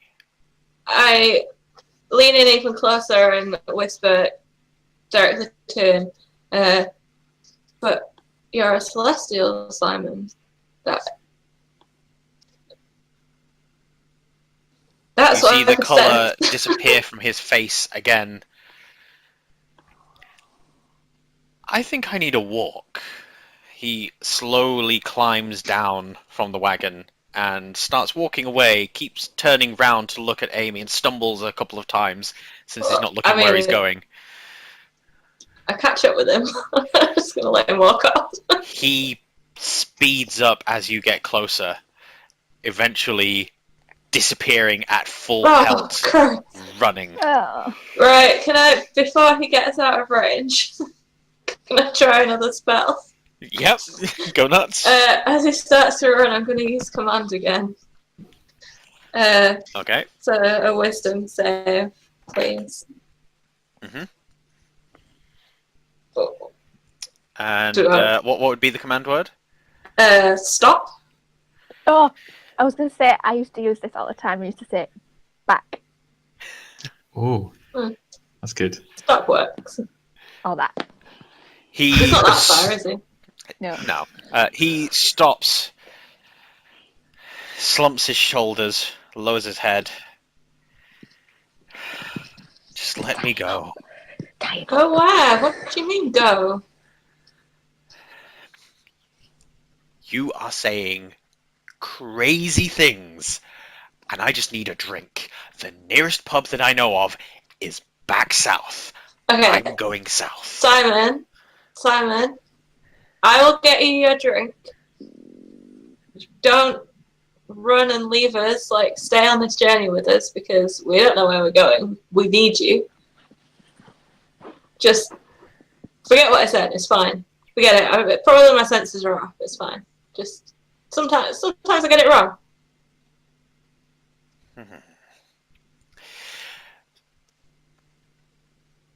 Daniel, Laura. Yes. Eden and Erden have been stood next to this thicket. We'll say for a total of 1 minute. What does this 1 minute look like? I think I've just been smiling pleasantly. Just standing idly, just every now and then just kind of turning and looking and just smiling, like I would to a friend. Yeah, it's weird. What are your passive perceptions, Eden and Erden? 14. 13.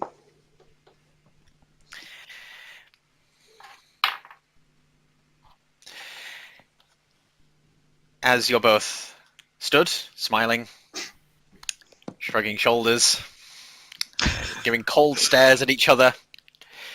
No, my stares aren't cold. I'm being quite pleasant. The smiling and shrugging I assumed was on Erden's side. The cold stare I assumed was from Eden. From immediately behind you, and it's always with you two, I've just realised. The thicket explodes open. Immediately behind you and soaring over your heads as thorns and bits of broken plant fly everywhere. There is this being with horns, a bit of flame jetting out behind him, grabbing onto the form of this huge bear, large sprouts coming out of its fur, its face matted and scarred, and its eyes bulging and pale white with bits of pink bloodshot, but no irises or pupils. And he careens through the air holding onto this thing and pushes its head down, sending it on a downwards trajectory into the ground and gliding across the mud.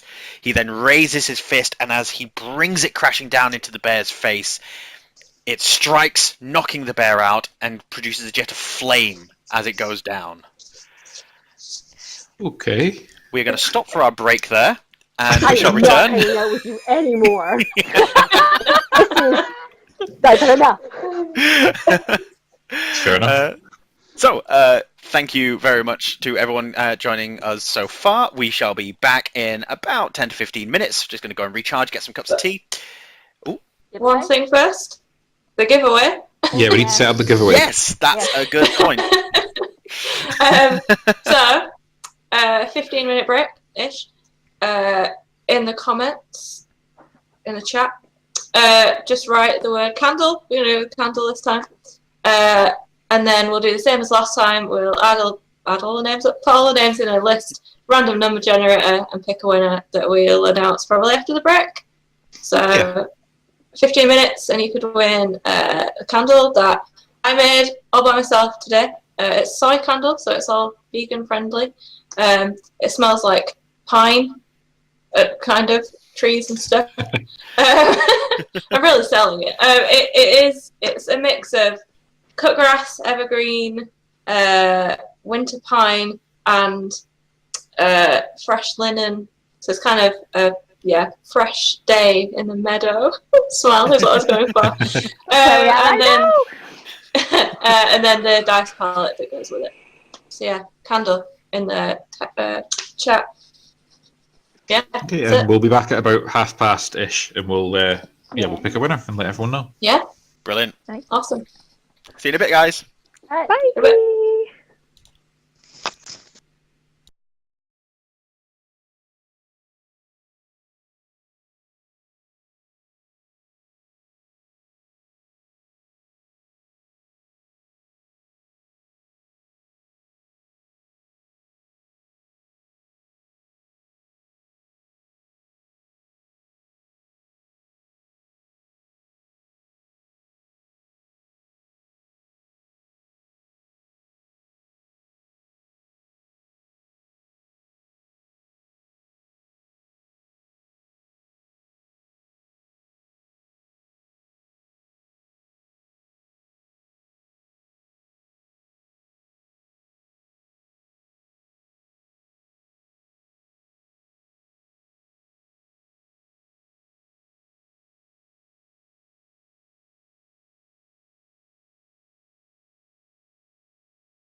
good to put that disclaimer. There we go.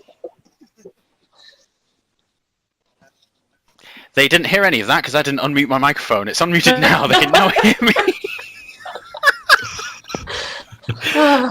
At least it wasn't pointed out this time. I caught it just. It's good to put that disclaimer. Well, let's preamble Try for again. a few seconds and then check the stream and make sure that it is going out. They fine. didn't hear any of that because I didn't unmute my microphone. It's Chat. unmuted now. They can now If hear you me. could just let us know you can hear us all. There's no weird sounds. Give it 30 seconds. Yeah, I've just checked. It was unmuted for me, so I just heard my voice. Very good. So yeah, thank you for bearing with us through that. We are back. We're going to be continuing on with the game after a few words, which will start with Kerry letting us know about the competition that we've just had. Yes, so thank you everyone who entered. We basically, as thematically, rolled a d6 and came out with our winner. So the winner was Lucy Everdeen on the chat. Yay! Your username. Well done, Lucy Everdeen. Get in touch with one of us. You can get to us through Instagram or, wherever, Facebook. If you want to get in touch with me, it's Tabletop Crafter. You can find me on Instagram, just at Tabletop Crafter, or email tabletopcrafter@gmail.com, and we'll start out getting something sent out to you. Getting the prize sent out to you, not something. I'm not good at this. Someone else talk. Well done, Lucy. Yes, well done, Lucy. Hopefully you'll enjoy that candle as much as I've enjoyed looking at the pictures of them. Because, yeah, they look really nice. I like the layers. I know you were saying that the layers is hard to do, but like that's... Takes forever. Yeah. You're getting craftsmanship. That's what you're getting. Yeah. So Just to say thanks to the chat as well for letting us know that everything's sounding good. yes. They're good to go again for the next part. Yeah. But another thing that we wanted to do is let you guys know what we are doing elsewhere, like where you can find us and see us and things. I will be attending on the 23rd of February. I will be attending the Hidden and Stranger event in Manchester. And at some point in June, I'm in a thing in Bradford Literature Festival, but I'll give more information closer to the time. I keep getting those two things mixed up. But yeah, get down to the Hidden and Stranger event. It's being held, I think, at Fab Cafe, but there's information on the Facebook page on what to do. But I'll be running a table there. You can come down and play some D&D. There's lots of vintage stuff there, like video games and VHS tapes, if you're really into watching VHS tapes. Lots of really cool metalworking as well. Like the last time I went to the Hidden and Stranger event, there was really cool, like, clocks and things that someone had made, and they're fully functional clocks, but they've got, like, Alien vs. Predator wire work and things. It's just... really, really cool. So yeah, that's my thing. Cool. I was wanting to mention about I'm going to be attending a couple of events this year. One of which is Tabletop Scotland, who I'm a sponsor for. But yeah, we went to the first one last year, which was the very first one they did, and it was amazing. It was it's just tabletop gaming, D&D, figurines, everything. And Kerry was actually there as well. But yeah, I'm going back this year, and it'll be twice as big. It's in Perth. You know what? I should have the dates, but I don't. Oh, it's at the end of May. Do you want me to get them? Yes, it's at the end of May, start of August. It's in Perth, End of in May, Scotland. start of August. No, it's not May. It's start of... Oh, no, I messed it up. It's not May. That's Expo. It's August. It's the end of August. While someone finds the date, the reason I'm mentioning it is because tickets have just gone on sale. So anyone who lives in Scotland in the area near Perth, I mean, if you're even remotely into tabletop gaming, come along, because as you know, others on this chat will know from going to conventions and stuff and people watching, it's so nice to go to somewhere where there's just everyone's there for the same reason and everyone's just there to have fun. Like we looked across and there's just rows and rows of tables with just strangers playing games with each other. It was great. Like I had to stay at my stall the whole time, but yeah, even if you're just even kind of remotely interested in gaming and you don't really know anything about it, just come along. Yeah, it's the 24th and 25th Of August. Of August. August Thank sounded you. familiar. Thank you. Okay. But yeah, you can just search for them online and you'll find their website or Facebook page and you can get tickets through there. And we'll see you there. Yeah. I'll be there too as a bonus. So, come and say hi. I'll probably actually have some of Abby's trays with me as well, I imagine. So, come and get those as well. I'll also be at, so I've got a convention coming up in Nottingham called Robin, and that is on the 17th of February, so that's really soon. And then I'm at Aircon on the weekend of the 9th of March. I was there last year. It was super cool. I mean, pretty much same thing as Daniel said about Tabletop Scotland. I think, yeah, it's just going to be really good. We're there all weekend. And then I'm just going to say it because I messed it up because of it. I'm also at Expo in May, which is in May. And it's the weekend after my birthday, so more reason to come and say hello to me. And yeah, I should probably have Abby's trays at Aircon, I think. Mm-hmm. So again, you can come down and pick up some of those in person. So the other thing, I've got a couple of things I want to say. One other thing I want to say is thank you again to Bard and Loot on Instagram, who did our amazing artwork that is the sort of what you see when you come and wait for us to appear while you listen to us all talking accidentally. But he has also given me permission to use his artwork on the Crit It and Hit It candles that aren't just a giveaway. I will be putting them up for sale at some point when I get it all made and done properly. So you can also get hold of your own as well. So thank you to him. And the last thing I wanted to point out is, if you haven't seen it already, I am currently looking for brand reps on Instagram, which is basically where you apply to do it. I pick 3 people, and then those 3 people are going to get a bundle of 3D prints, in this case, completely free from me. I was going to send you out like 4 or 5, 6, I don't know, I always get really carried away, 3D prints. And basically all you need to do in return is ideally paint them, but it's not like a necessity, but I would like painted pictures of them. Take photos of them, you upload them to your social media stuff, you send them over to me so I can use them for like promotional stuff on social media, on my Etsy store, that kind of thing.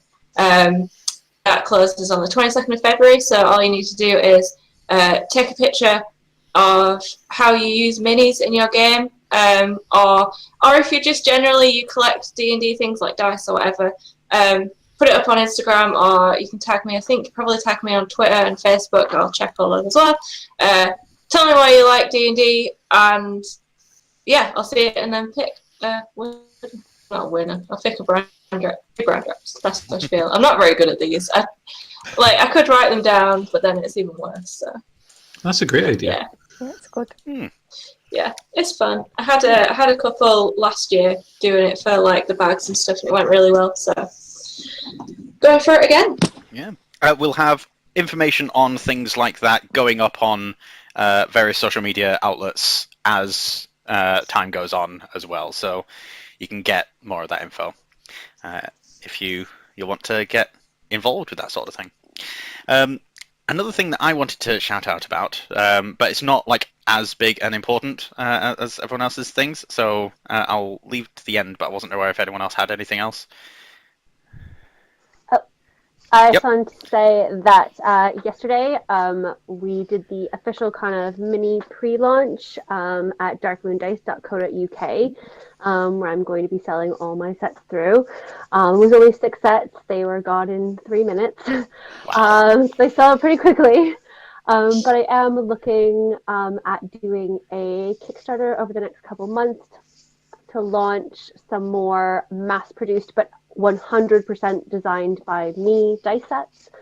So that should be coming up over the next kind of couple of months once I've worked out my final designs, and then got the samples in, and all those pictures will go up on Instagram.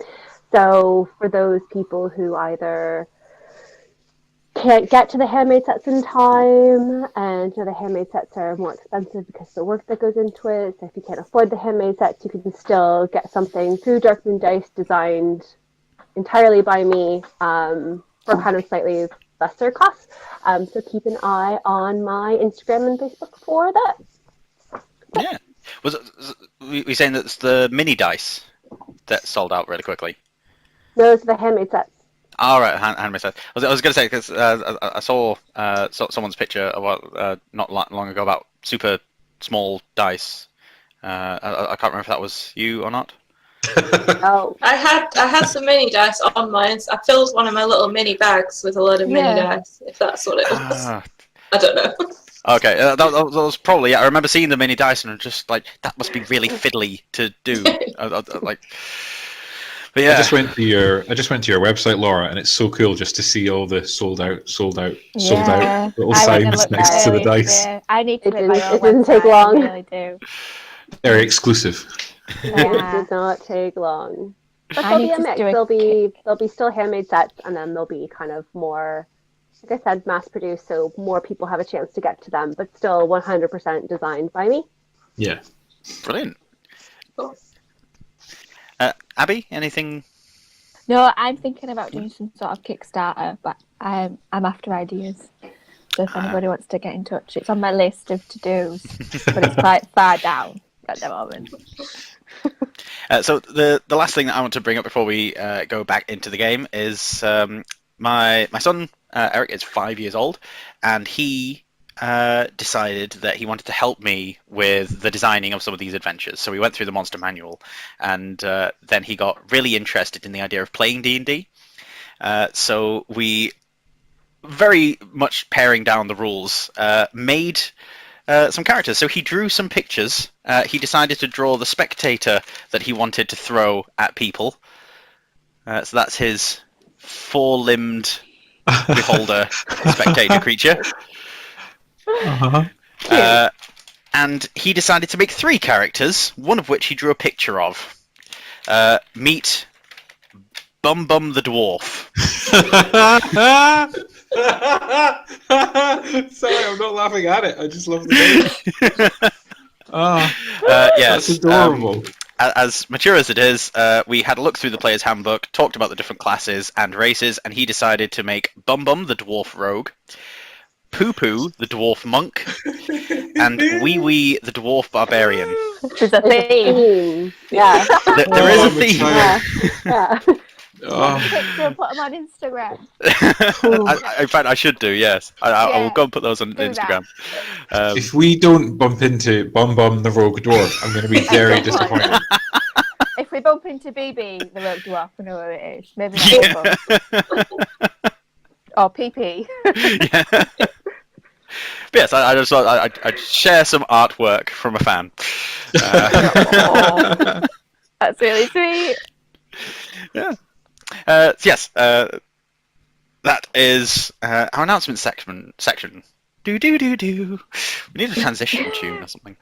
But yeah. I think that was that everything that we said we were going to do before jumping back in? Yeah, I think so. Yeah, thanks for bearing with us, everyone. I am scatterbrained this week. I apologise. But yeah, so where were we? We were doing a thing. Were we playing D&D? The thorny things had attacked. A fire guy jumped out. The thorns had yeah. exploded, and there was like a zombie bear being punched by a flaming tiefling or demon. So See, I yeah. didn't know. You didn't say it was a tiefling or a demon before, so... No, I said it had horns and a flaming fist. That's very true. Yeah, that's I did enough. sort of... I suppose I've tipped my hand a little there. Oops, it's an ace of spades. So, that happened. As soon as he's punched this bear with his flaming fist, he then stands up, breathing heavily, this strange dark maroon ichor sliding down his fist, which is too thick to really be blood. And he slowly unfurls his fingers, the flames extinguishing as he does so. Is Hello. the bear alive? He turns quickly, Hello? and as he does so, you realize that he's wearing a very thick leather coat that seems almost padded and armored in areas. The leather coat swishing slightly as he turns, a few buckles rattling, and he quickly points at you.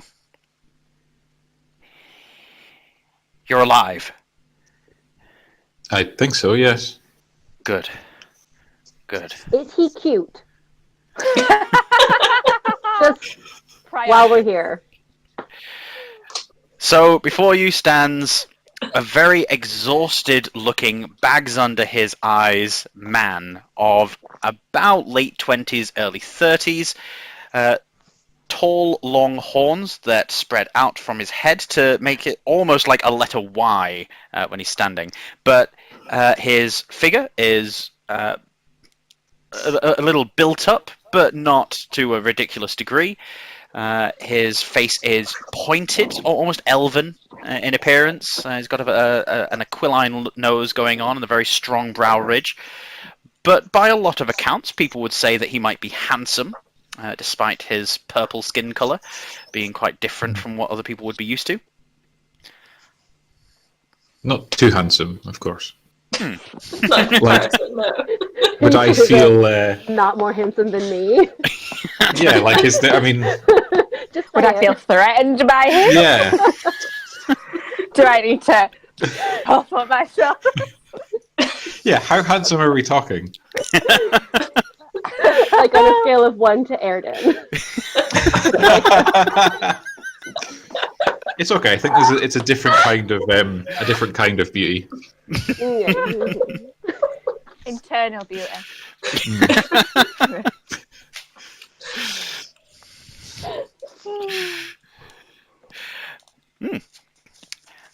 It's good that you're alive.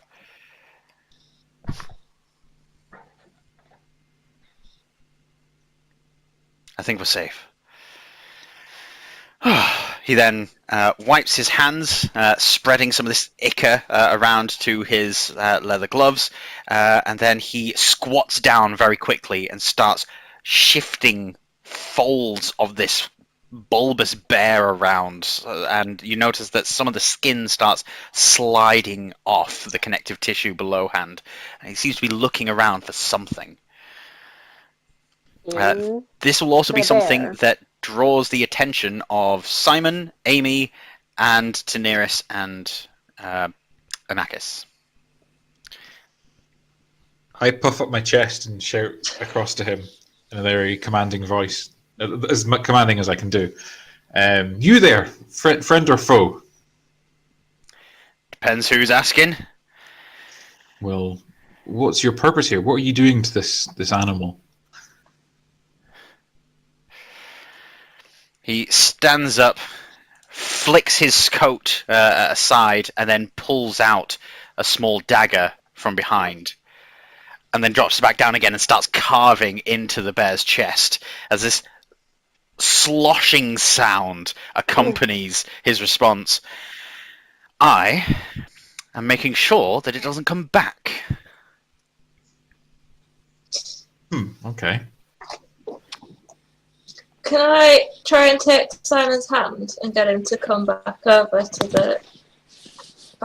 us? Whether through shock or just otherwise distraction. He takes your hand and doesn't think anything of it, follows you there. Okay. So I want to go over to the new guy and hold my hand out and say, "Hello, my name's Amy. What's your name?"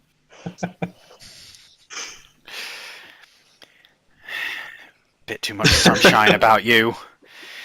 He then stabs harder into the bear's belly and starts cutting around near the groin, and then lifts a massive fat fold, and you see drips of what used to be muscular tissue.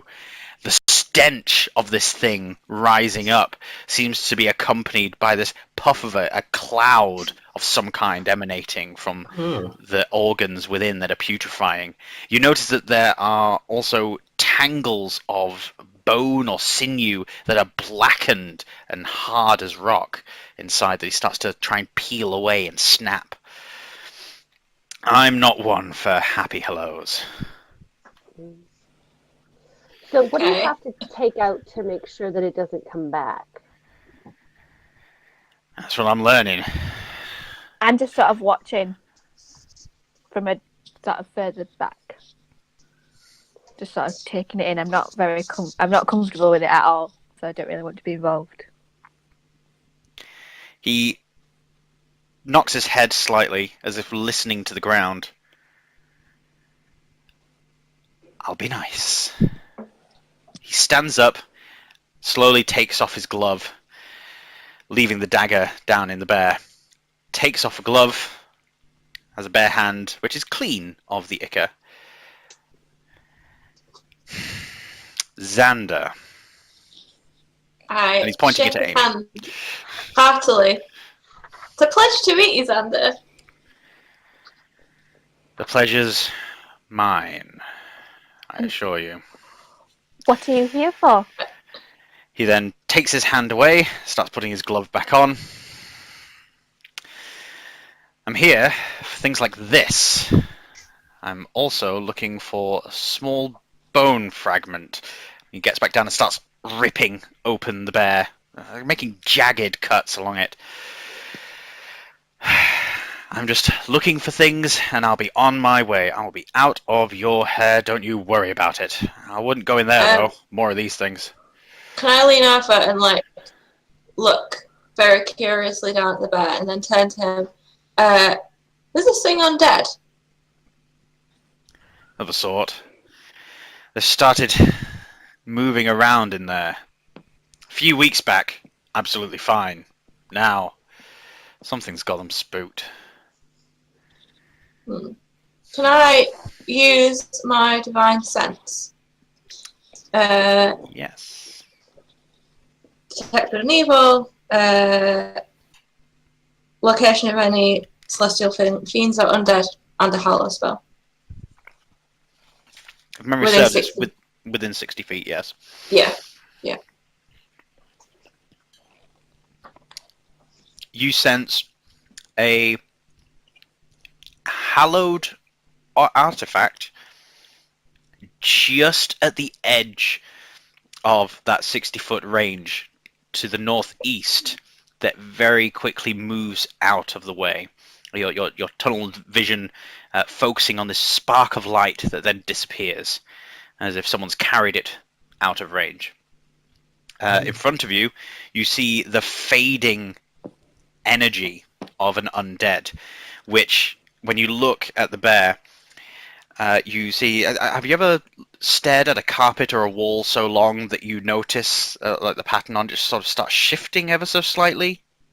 That weird eye thing. I don't know the name of it, and so I've had to describe the thing. I will find the name of it, though.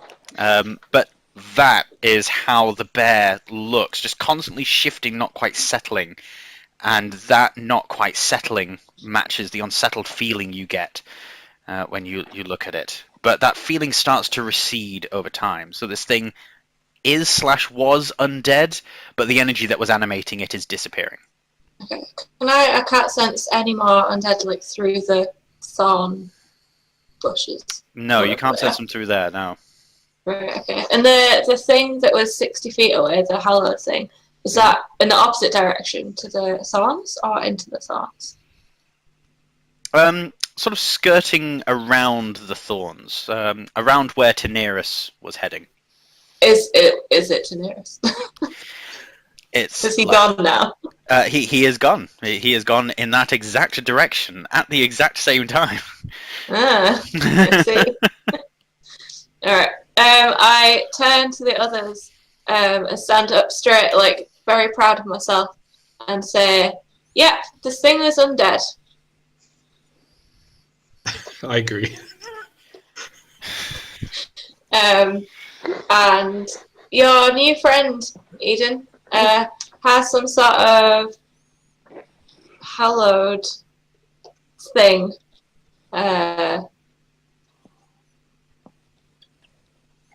Texture, I guess. I don't know. But it does, doesn't it? The hallowed spell effect.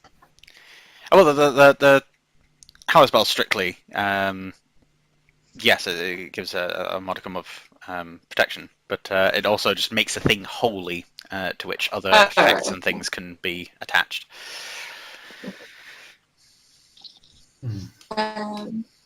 Yeah, I don't know if we're friends yet. Well, but we're all friends, right? Everyone's friends. This guy, I point to the guy on the floor. The bear was once. I nod and say, "Oh yes, we're all friends." Oh, See, even Yes. the knife guy agrees. Good friends. Maybe not the bear anymore. No, No. maybe not anymore. I'm intrigued to see where Tinnitus has gone. I'm still referring to as Tinnitus. He has started No. walking around the edge of the thicket, heading further eastwards, as was the discussion that you last had, that he would go east and try and get in through the thicket, you would go west, and that he was trying to avoid something hunting you. Yeah. Okay. So I think we've probably done here. Have we all done? Can this fellow come and help us? We need to go get. No, I don't think he needs to come and help us. He seems quite happy to stay by himself, and we don't need, another person in the group. I think. so did you, and you're with us. Well, I'm here, so we don't need him. I think that's kind of obvious. You I lean sound back over jealous. I lean back over the guy and say, "Would you like to join us?" Nope. And he then finally stabs the dagger deep into what must have been the bear's stomach, which then pops and explodes, followed by this screaming sound, and he pulls the dagger out, and attached is this potato-looking root with vines squiggling and squirming, covered in ichor, which he then pulls off the knife and squishes as it gives its final scream, and he lets it fall to the ground. Right, back to hunting. He cleans the dagger on his leg, puts it back behind him, and just walks back in towards the thicket. Bye. Nice to meet you. He I doesn't turn to the group and say, "Wasn't he handsome?" Yeah. I sort of shout after him and say, "Is there any good way to get in round the other side, in a westerly direction?"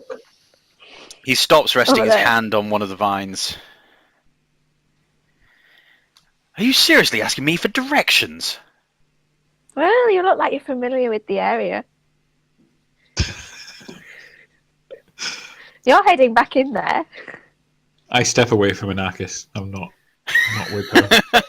not with them. I've been hunting here for weeks. Yes, I know the area. But what business do you have?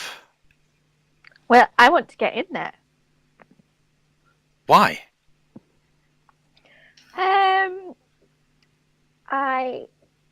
I've been sent by someone very important to get in there. Yeah, we were all sent by someone very important. That's wonderful. All right. Keep heading west. Go around the edge about 3-4 miles. You'll find that there's a slight reduction in the thickness. Some elves decided to try and cut through there. I don't know how far they got. How many? About a dozen or so. Okay. Thank you. Turns, dives into the thicket. So the little thing that he crushed in his hand and let fall to the ground, can I pick it up? Yes. Okay. Looking over, it looks like some sort of plant bulb with root things hanging off of it, but the inside of it certainly seems to be more like it was just like filled with some kind of pus, especially from the smell of it. Okay, I think I'll take it with me for now. Might be important for studies. A sack of pus. Studies. Bag. Yeah. Writing that on my sheet. Bag of pus. Oh. 1 bag of pus. Go on amazing adventures. Pick up wonderful magical items like bags Bag of of pus. Go on an adventure, they said. Just It would be what fun, you they want. said. Oh no. So, So, what do we do now, friends? We need to go west. Why do we need to go west specifically? We need to go in this direction because we need to get in from that way because that will be the best way to get in. How do you know? I was given some information by a trustworthy source. That guy, I point over my shoulder at where Tenebris left. Yes. Is he trustworthy? I mean, he's Yes. a friend, but is he trustworthy? They're two different things. Even I know that. I put my hand on Amy's shoulder and say, no one's trustworthy. Not even you. Especially not him. Oh. What's to the west? Is there a path? Is there a path through this thing, or? It might be easy for us to get in that way as opposed to this way where it's much thicker. Okay. We head off, Are we take the wagon round to the west? westerly direction. I turn to Simon and look at him. Are you okay to drive? How are you feeling now? he's there biting his nails with his arms crossed. Yeah. Eden, Mm. perhaps we should ration out some of that drink for our kind driver here. Maybe thimble by thimble amount to get him through. Yeah, that sounds like a terrible idea. I mean, just a nip. He seems Yeah, just a nip. It's fine. It's fine. he's a bit shaken up. It might help. Bit of liquid courage. It's just for my nerves.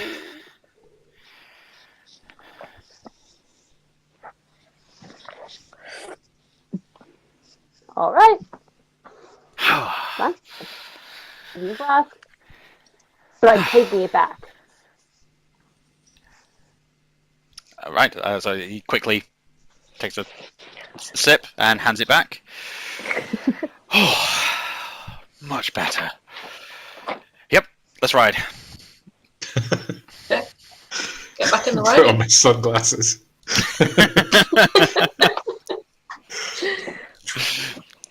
Adventurers, let's roll out.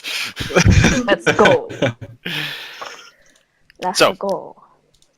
He wheels the horses round, and you start heading westwards around the edge of the thicket.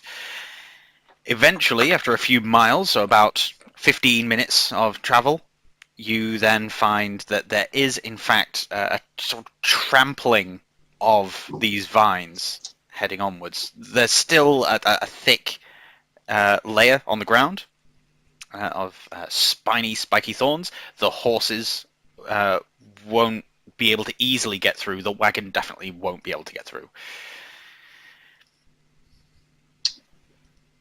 Well, Okay. We'll have to leave the horse or the wagon or both here. I think I get on one of the horses. The one that isn't attached to the wagon. Mhm.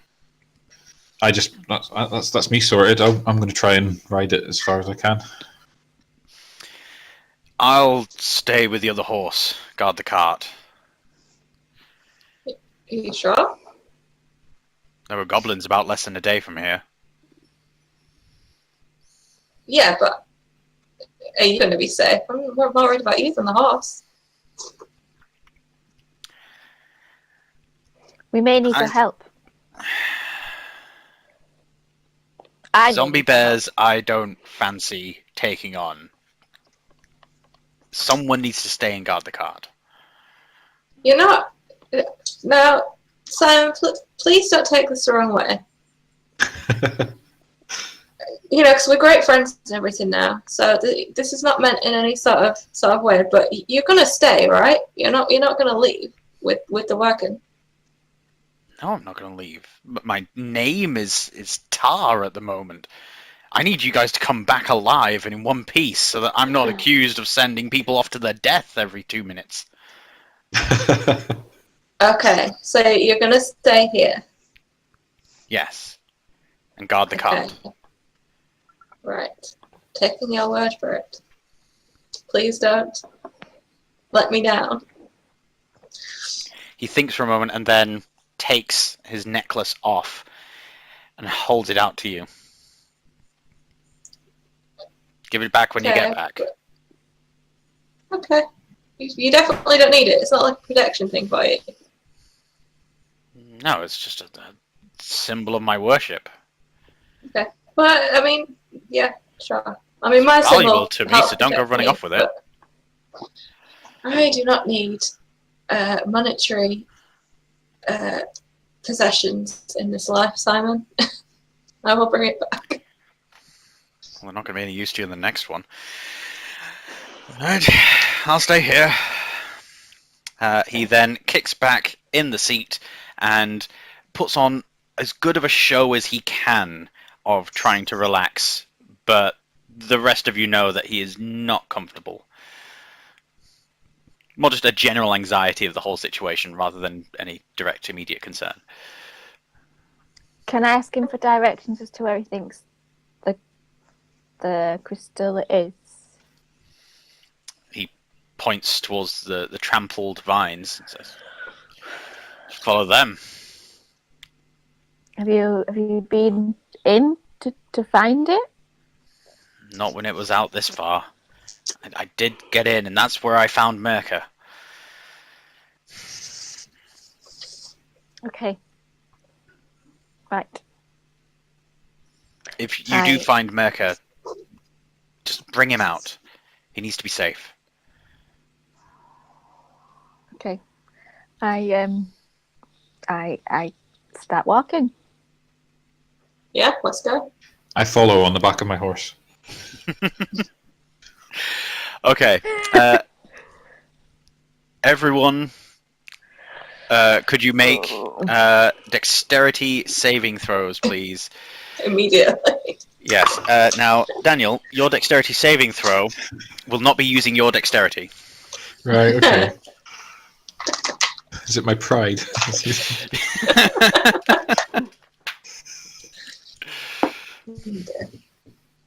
Oh no.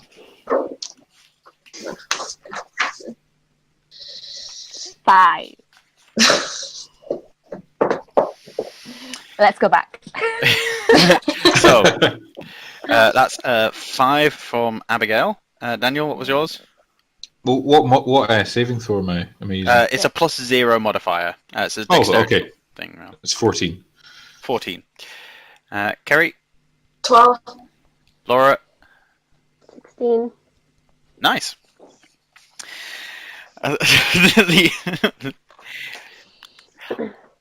Abby, when Anakis gets to 6th level, the irony of this situation will not be lost on me. However, the rest of you manage to walk on bits of vine that crack. They crumble, they twist, they're slippy, but you manage to get across uninjured. Anakis, however, stumbles forward and notices that Nutkin falls off her shoulder, and as she leaps to grab a hold of him, she cradles him in her hands and then realizes that she snagged her arm on a massive thorn. As she lifts herself up to carry on walking, she's got a massive gash down her arm. You have now taken 4 hit points of damage, and I'm going to need you to make a Constitution saving throw now. Ugh. Come on. That's 22. That's okay. Nice. You notice that the thorn itself is supposed to be poisonous, but as you check your wound and look back down again, you notice that the thorn had snapped some days ago from the vine, and so it was just empty of whatever poison was supposed to inject itself. You have managed to avoid being poisoned by these plants, but now you know that they are in fact poisonous. Guys, they're poisonous. Fantastic. Fall onto them then. How deep does it look? The cut? No, Or- the trajectory. It looks like you're going to be walking through this stuff for the next mile, maybe more.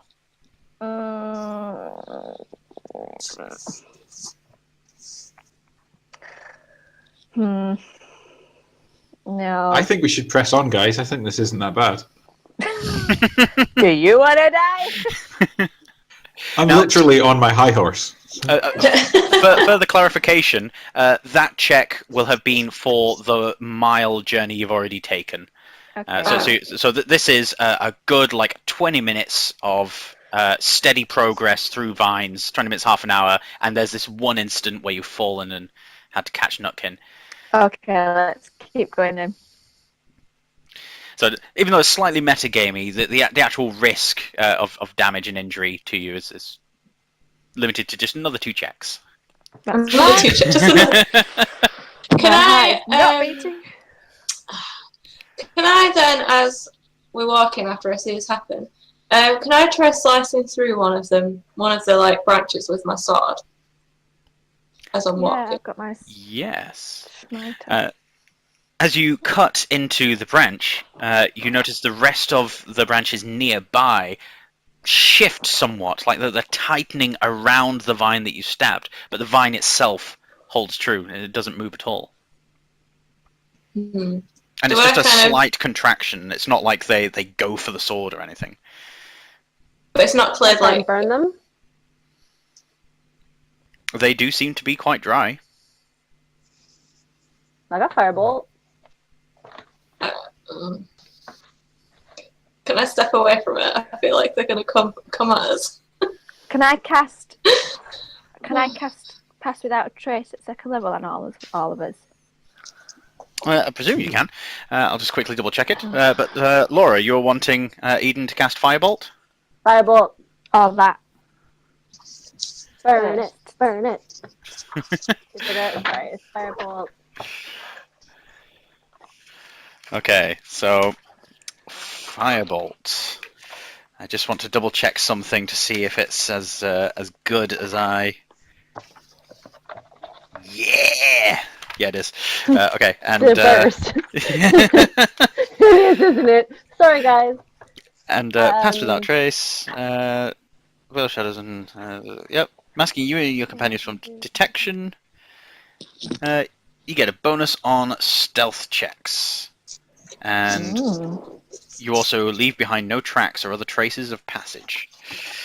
So you pass without a trace.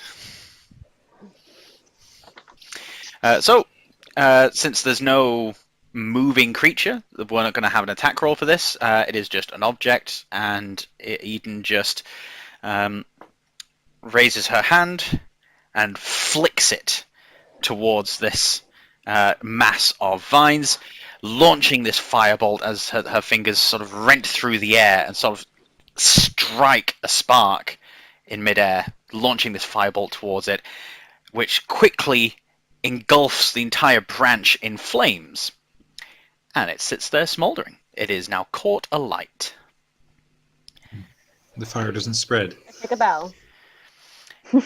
It is spreading. It's just not like a massive... It's not like hit petrol or anything. Okay. That's a cantrip. I can cast that all day long. But is it clearing a path? No? It's not. Is it getting rid of them? Or they're just on fire now? So now it's harder to get through them. It's on fire. It does look like it's burning. Estimate Give it a few hours.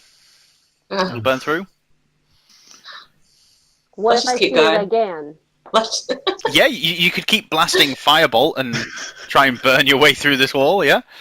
We'll just see. Like how long does it? If it's like not. Yeah, Cantrips. Do you want If to I keep? have to shoot a billion times, I'll shoot a billion times.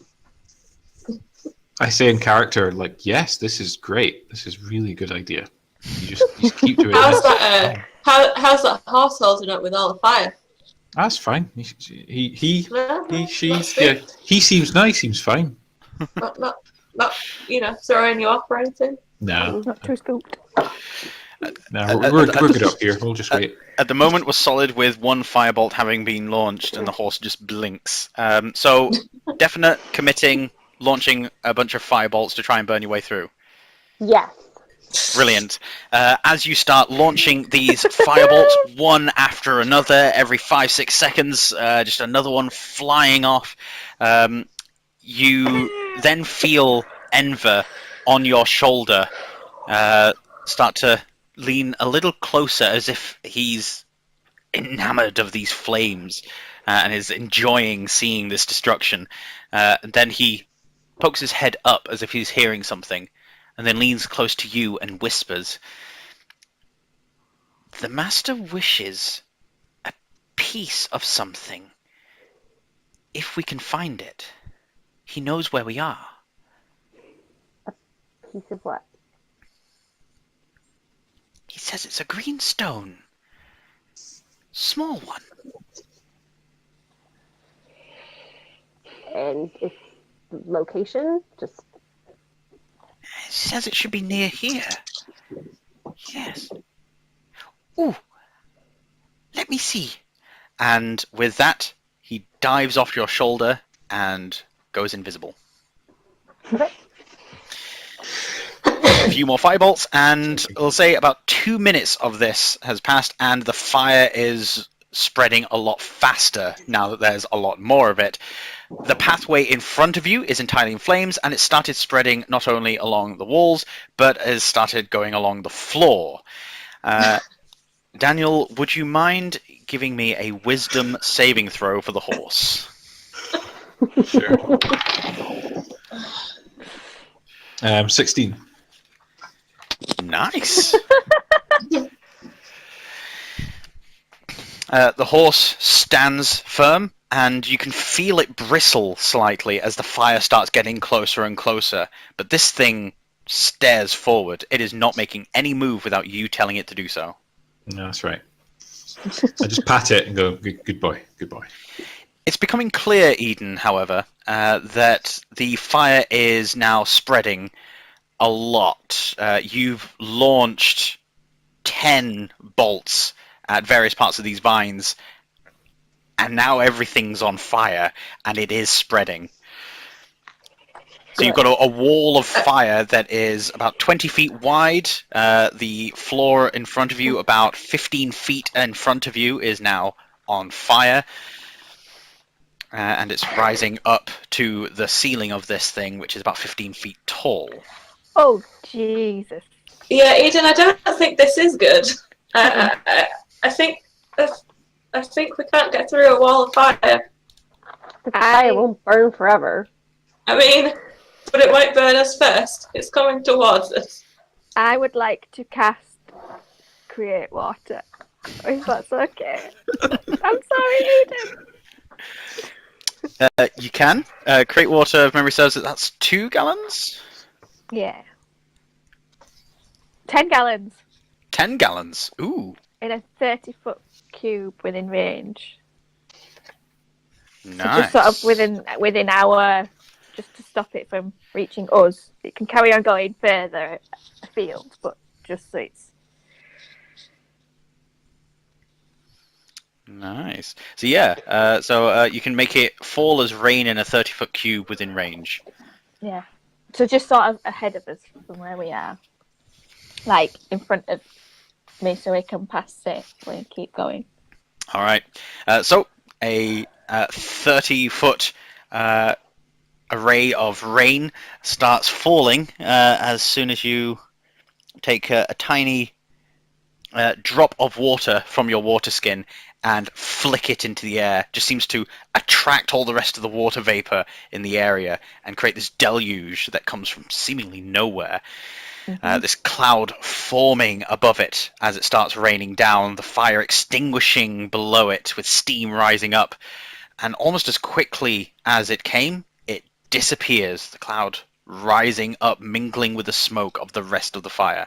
The wet vines no longer catching fire, so the surface of these vines seem to be safe now. So you've got a 30-foot path that is not on fire and won't catch fire for quite a while. Teamwork. But what's after that 30 foot? Burning vines. God's sake.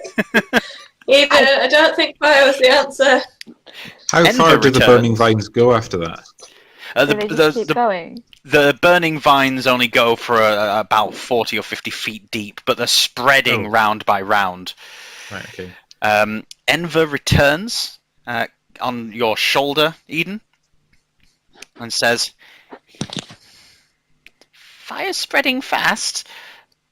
Center of the tangle, though. Green rock. Master wants it. Which direction? We just go straight ahead. We follow the elves." The possibly dead elves. Okay.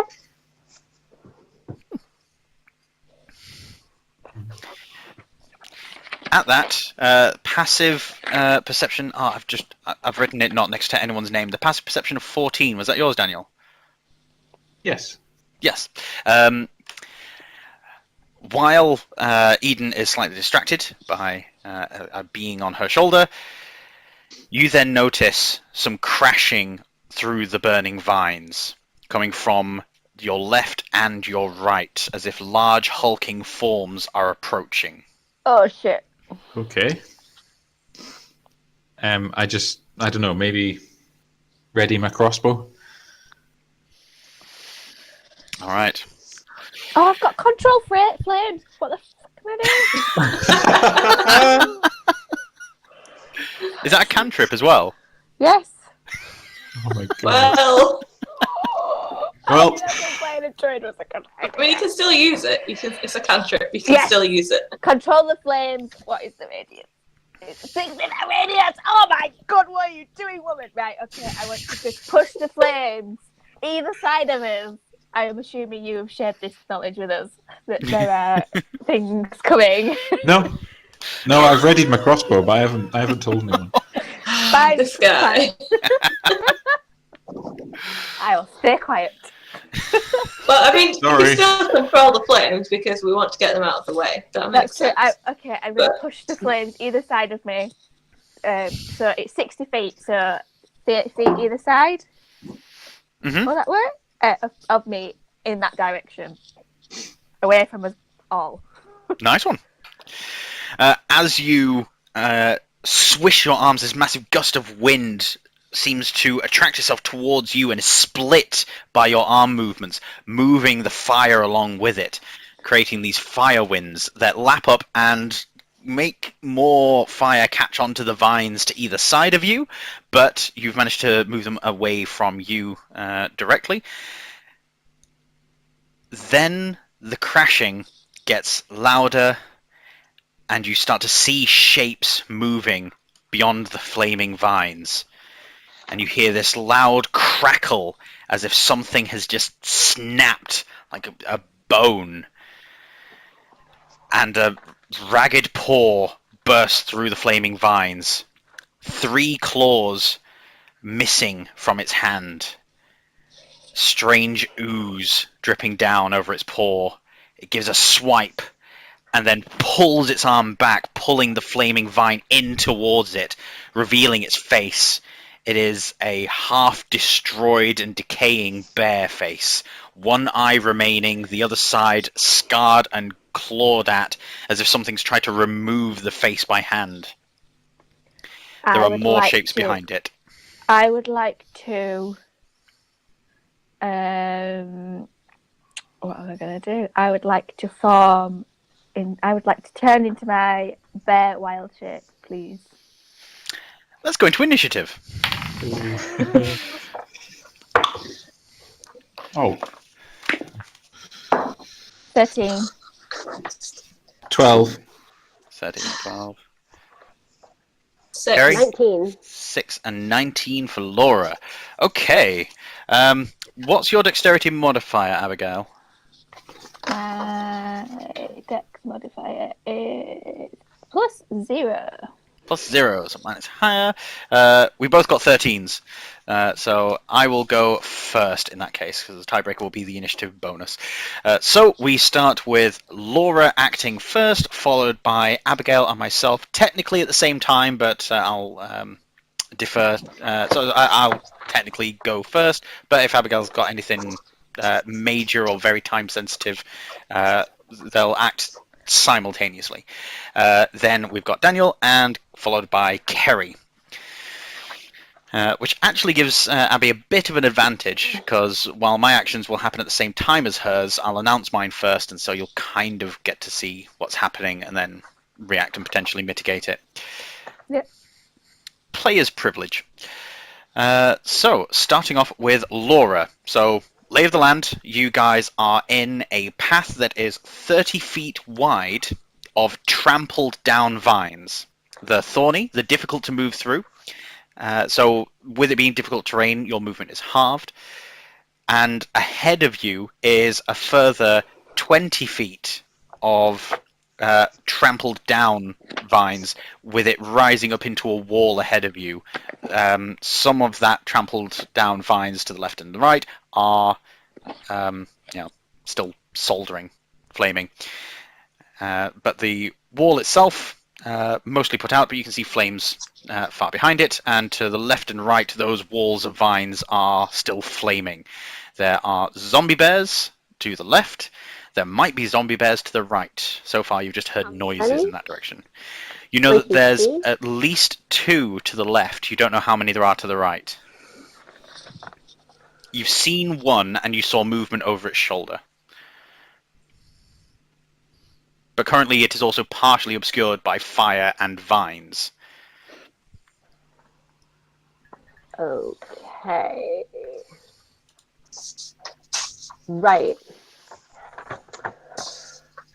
And it's undead, right? Yeah. Mm-hmm. I was about to say we don't know, but actually we do know, because Kerry found out. Can you poison the undead? Is it cheating if I ask? You can make an intelligence-based nature or history or religion check. Pick one before you roll, and roll for that. They're all the same. Nature. Nature. Okay, make the roll. History. Sorry, history. I haven't rolled yet. Okay. I got a feeling. 13. While thinking about your tactical options, you are reminded of the story of the defense of Barrand Grove. This is a historical account written in the first person by someone who was later canonized as a saint in the church worshipping the god of judgment. This person was incredibly literal and logical, and so his historical accounts are taken to be, for lack of a better word, gospel. He's considered a very accurate historian. He accounts that fire was used and managed to keep them at bay for times, but didn't seem to cause any additional harm. It just seemed to be an instinctual fear that these human zombies had of the fire, that other types of weapons were attempted to be used, but poison arrows also bore no discernible advantage over regular arrows. Yay. Okay. That's not great. Okay. So, no, I'm gonna have to go really basic. I'm gonna go with an Eldritch Blast. That's all I got. Basic. Oh. Eldritch Blast. This is So basic. I'm reminded of that meme now. You know, where the clip of the Simpsons thing where all the kids turn around to Bart and it's like, "Say the line, Bart." I use Eldritch Blast. Such a basic warlock. So Eldritch Blast, spell attack roll, I believe. Of course, it's Eldritch Blast. Right. Do I get... No. And I get nothing to my attack rolls, do I? You get your proficiency modifier and your spell casting ability Okay. modifier. Yeah, that's nothing to damage. Okay. 15. Nice. A definite hit. All right. Roll for your damage. Very good.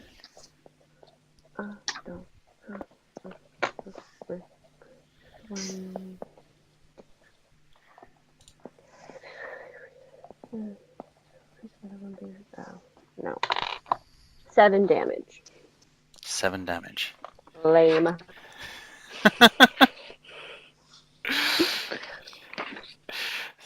So 7 was that, or was it 11? 7. 7. Mm-hmm. Right. Don't know why. Just for some reason, my head just transposes those numbers for some 7 silly and reason. 11. Yep. Despite the fact that we don't have that shop here in the UK. It's a shame.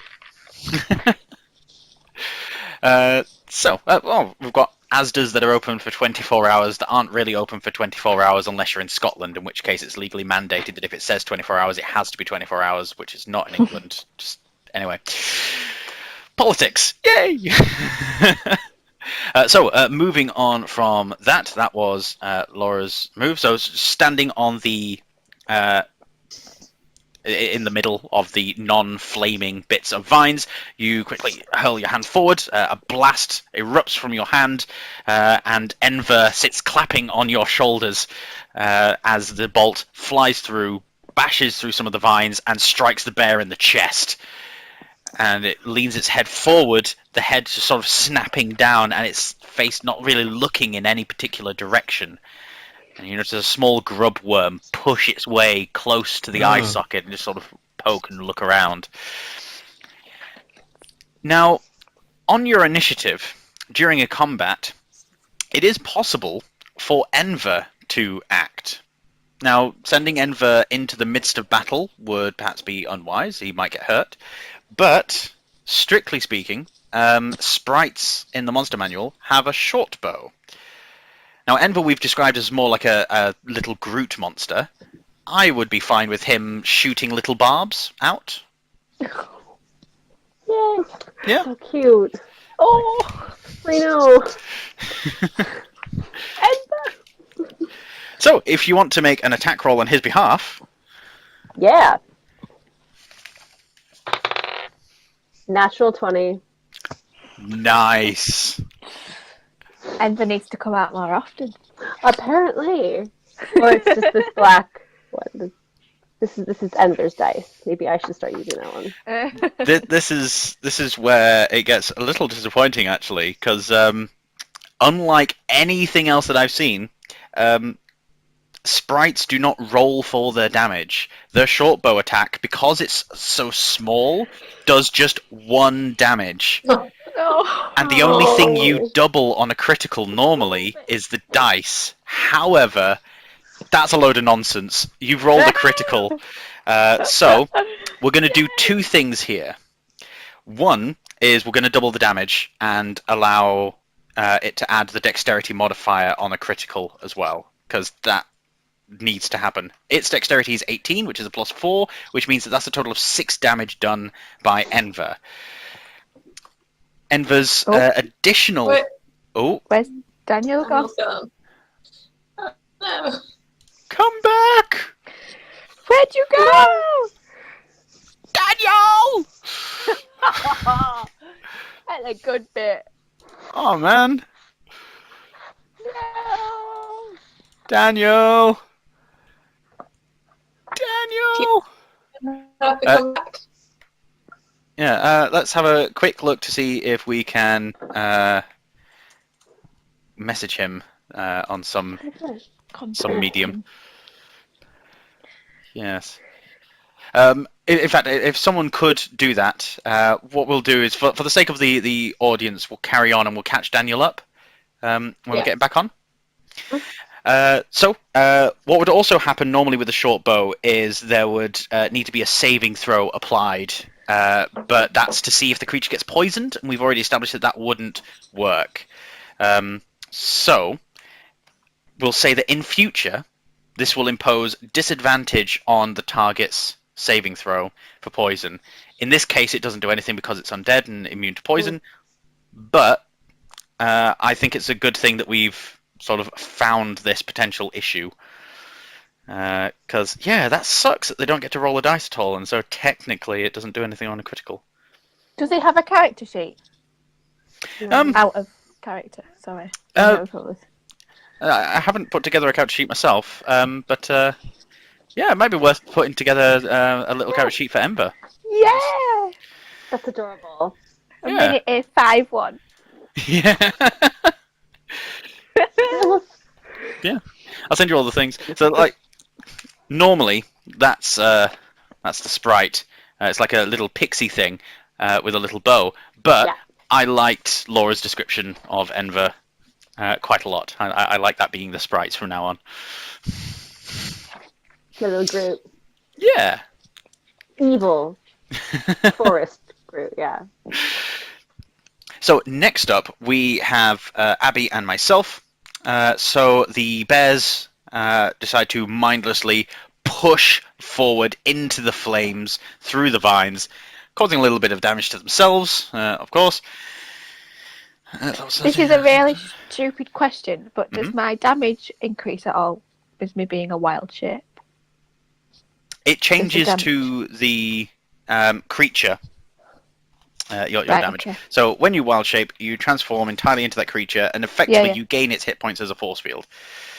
Sorry, I've just had a massive order. Sorry. So yeah, when you wild shape, you get the natural weapons of that shaped. Right, okay. Your statistics are replaced by the statistics of the beast, but you retain your alignment, personality, intelligence, wisdom, and charisma scores. Yeah. Yep, you get the beast's hit dice and hit points. You can't cast spells. You retain the benefits of any features from your class and race. So you keep like special abilities, but not senses like dark vision. Yeah, that's fine. Yeah, that's fine. I just wanted to check. If it's got bite and claws, you can bite and claw things, but you can't use a short sword, and you don't get to like. Yeah. Add extras. No, that's fine. It's just claws and biting. Yeah. No problem. Yeah. So I'm just going to swipe at the nearest dead thing. Cool. What did you transform into? Sorry, was it a bear? A bear. Yeah. All right. So make an attack as a bear. So let's. Do you have the stats for the bear? 19. I can get them. I'm on Beyond at the moment. I'm just looking for them. I've got some here. Yes, bite and claws are both at a +3 to hit, so whatever you roll, you get +3. 22. Well, nice. I rolled a 19, so... that's definitely a hit. Nice one.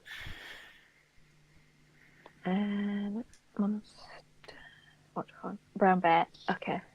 Oh, yeah. Right, okay, I've got them. Yeah, okay, cool. Nice one. Yeah, so I'm just going to claw at the thing, at the nearest. So as it's stumbling towards you, you get to raise your claws. You slash them down across this decaying bear in front of you. It does 2d4 plus 2 slashing damage. Ooh. 2d4 plus... I thought it was plus 4. I've got... Oh, you got +4. I've got I'm looking at black bear. You've turned into a brown bear. You're right, it's bear. 2d6 plus 4. Cool. So that would be 14 points of slashing damage.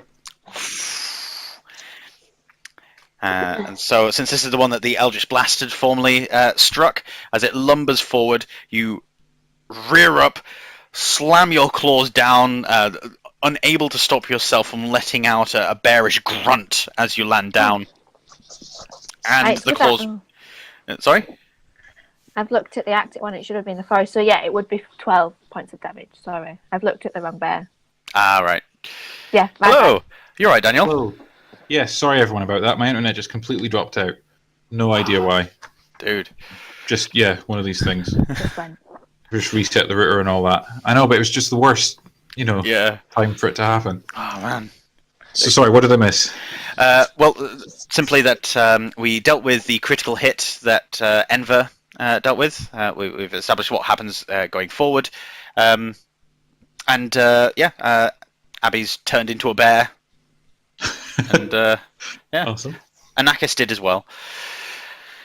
Okay. Yeah. And, rent this thing with its claws, and as you drag your claws down across its chest, you rip its chest open, and it collapses down to the floor, its head limping back, and you notice that its neck has been entirely severed the entire time, and it collapses down onto the ground in just a heap. It stinks. But the creature is dead. Yeah. Nice. Excellent. Not Eden, Erdin. You are next in the initiative. There is another bear still in the flaming vines behind that is clawing and baying. And to the right, there are still the sounds of crashing vines and flames. Okay. Does the fire seem to be damaging them at all? It did seem to damage them as they walked through it. Okay.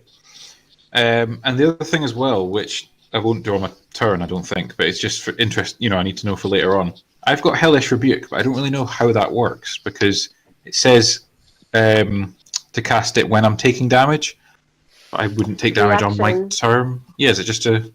Yeah, it's a reaction. So at the start of your turn, you gain access to an action, and a bonus action, and a reaction. And between the start of your turn and the start of your turn again, you could spend that reaction during someone else's turn, and that could be an attack of opportunity or this spell. So if you do a Hellish Rebuke, you can't then attack someone who moves out of range. Right, okay. That's fine. Cool.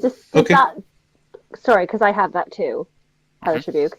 Does that creature have to have attacked you in order to use it as a reaction? Or... Yes, you need to have taken damage from them, which is what happened towards the end of the last episode.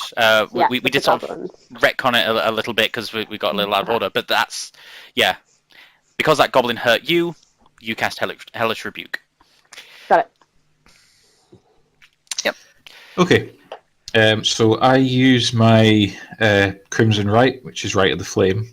And this is where I imbue a weapon with this magic that basically adds fire damage onto it. But in doing so, I hurt myself. And just let me double check. I take my character level in damage. Great. Okay. Take them 3 points. Okay, yeah, and I now get to add fire damage onto my crossbow. Nice. I want to add it onto that because I feel like that would be more useful just now. And I'll fire at the nearest bear, the one that can see, basically. Not me. No, yes, that's a good point. No, I presume I know. I can keep track of which one's which. I'm the black bear. Okay. You're a brown bear. No, I'm black now. I changed. Yeah, it was my bad. I was the black. I'm the black one. I'm the forest. Yeah. It's fine. So, heading to hit a zombie bear. Yes, the zombie bear. Okay, nice. Roll for a hit. 20. Yeah. Not a natural one, is it? No. Oh. I know. Has anyone actually had a natural 20 yet? Enver. Laura. Did you? Oh, of course. I was right. Sorry, I was. Yep. You just dropped out just as that happened. Yeah, but Enver the sprite got a natural 20, and Abby got a few natural ones in the beginning. I did really well, and then I hit 3 natural ones, and I'm not doing too bad. Touch wood. currently. It's alright. It's okay. So I do 5 normal damage and 1 fire damage. Nice. I don't know if that makes a difference. Which one's which? It can do for resistances, so it's a good idea to separate them out. You loose the bolt as it careens towards the target, almost tearing towards it. It streaks, giving out a little wispy shriek as it does so, and strikes it dead in the chest, which doesn't seem to phase it at all. It's as if getting hit with a bolt just doesn't affect it in any way, and it lumbers forward. Oh, great. Okay. Kerry. Yeah. We used all the spell slots. Next, Daniel. This will be the perfect time. Was this when you were commanding everyone? Yeah. Like a paladin surrounded by undead things with smite is ridiculous. But I can't do that now because I've used all my spell slots. There would have been like 3d8 extra damage. No! In character, I shout, "Come on, Amy! This is your time. Come on, you can do so many things here." Don't test me. Right, I will go in just with my sword then. Is there one near us? It's still up, right? The only one that you can see at the moment is still standing behind flaming vines. There's like a bear-shaped hole in the flaming vines, but you would still be close to flames and getting hit by flames to be able to run up to it and hit it just now. Okay. I don't know whether we should just be trying to run, guys. I am roar.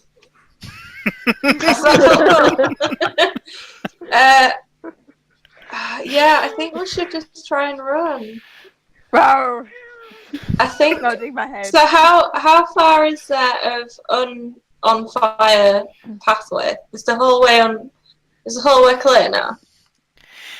It's not clear, but if Anarchis turns back into a druid, then she can use the control flames to move the flames out of the way, and you guys can just barge through the vines in front of you. Yeah. But it's all still on fire. Yeah, so immediately it's not. There's a stretch of about 15 feet that's not on fire, and then beyond that there's more flames. Right. Okay, I'm gonna move up to the point where we hit the wall of flame again, and I'm just gonna hold an action to attack if something gets too close to me and gets in range. All right, Laura. It's back around to you and Enver. Okay. Can I use my history to find out if these take necrotic damage? You can, but I'm going to ask that it takes up your bonus action to do so. Okay. Okay. All right. Make a roll.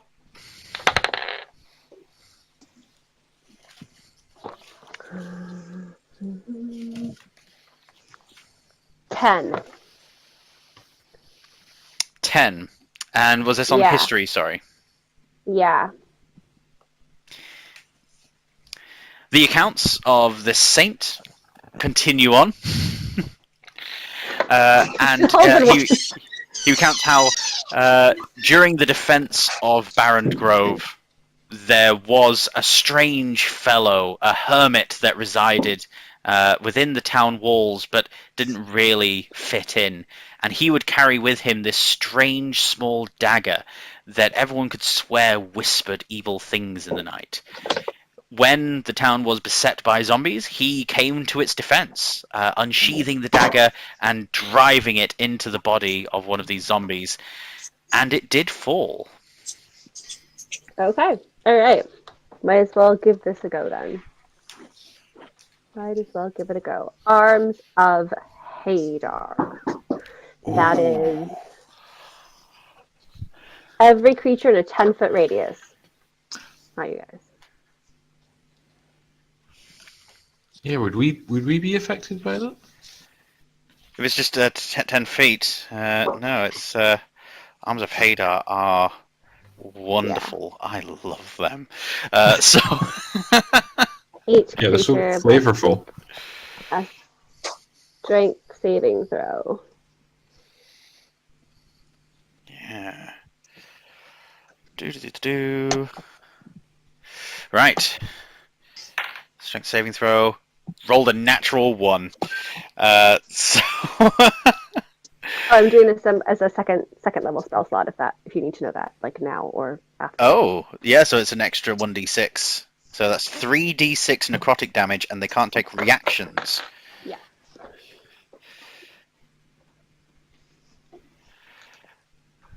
Give me the damage. How many...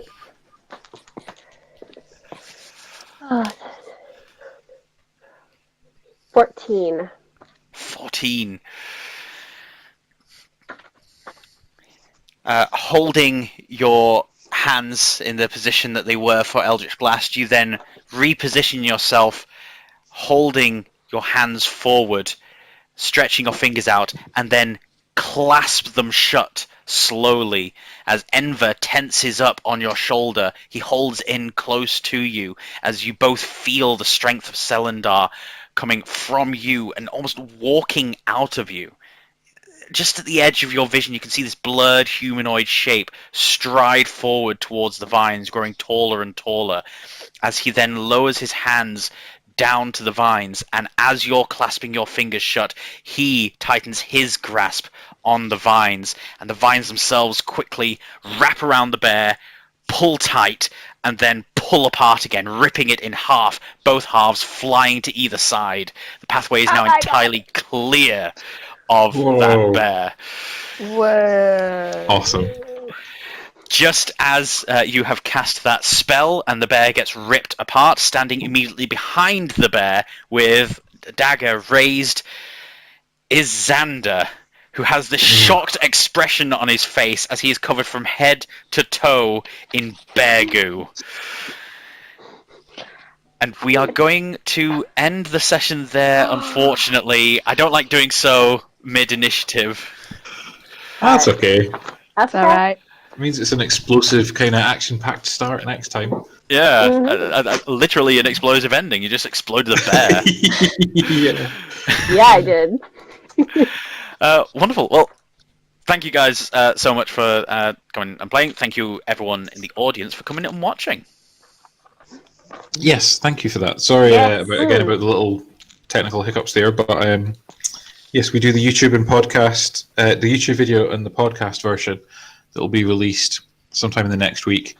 Mm-hmm. As we said, episode 1 is up just now. If you want to go back and watch that online or listen to the podcast, you can kind of catch up. Yeah.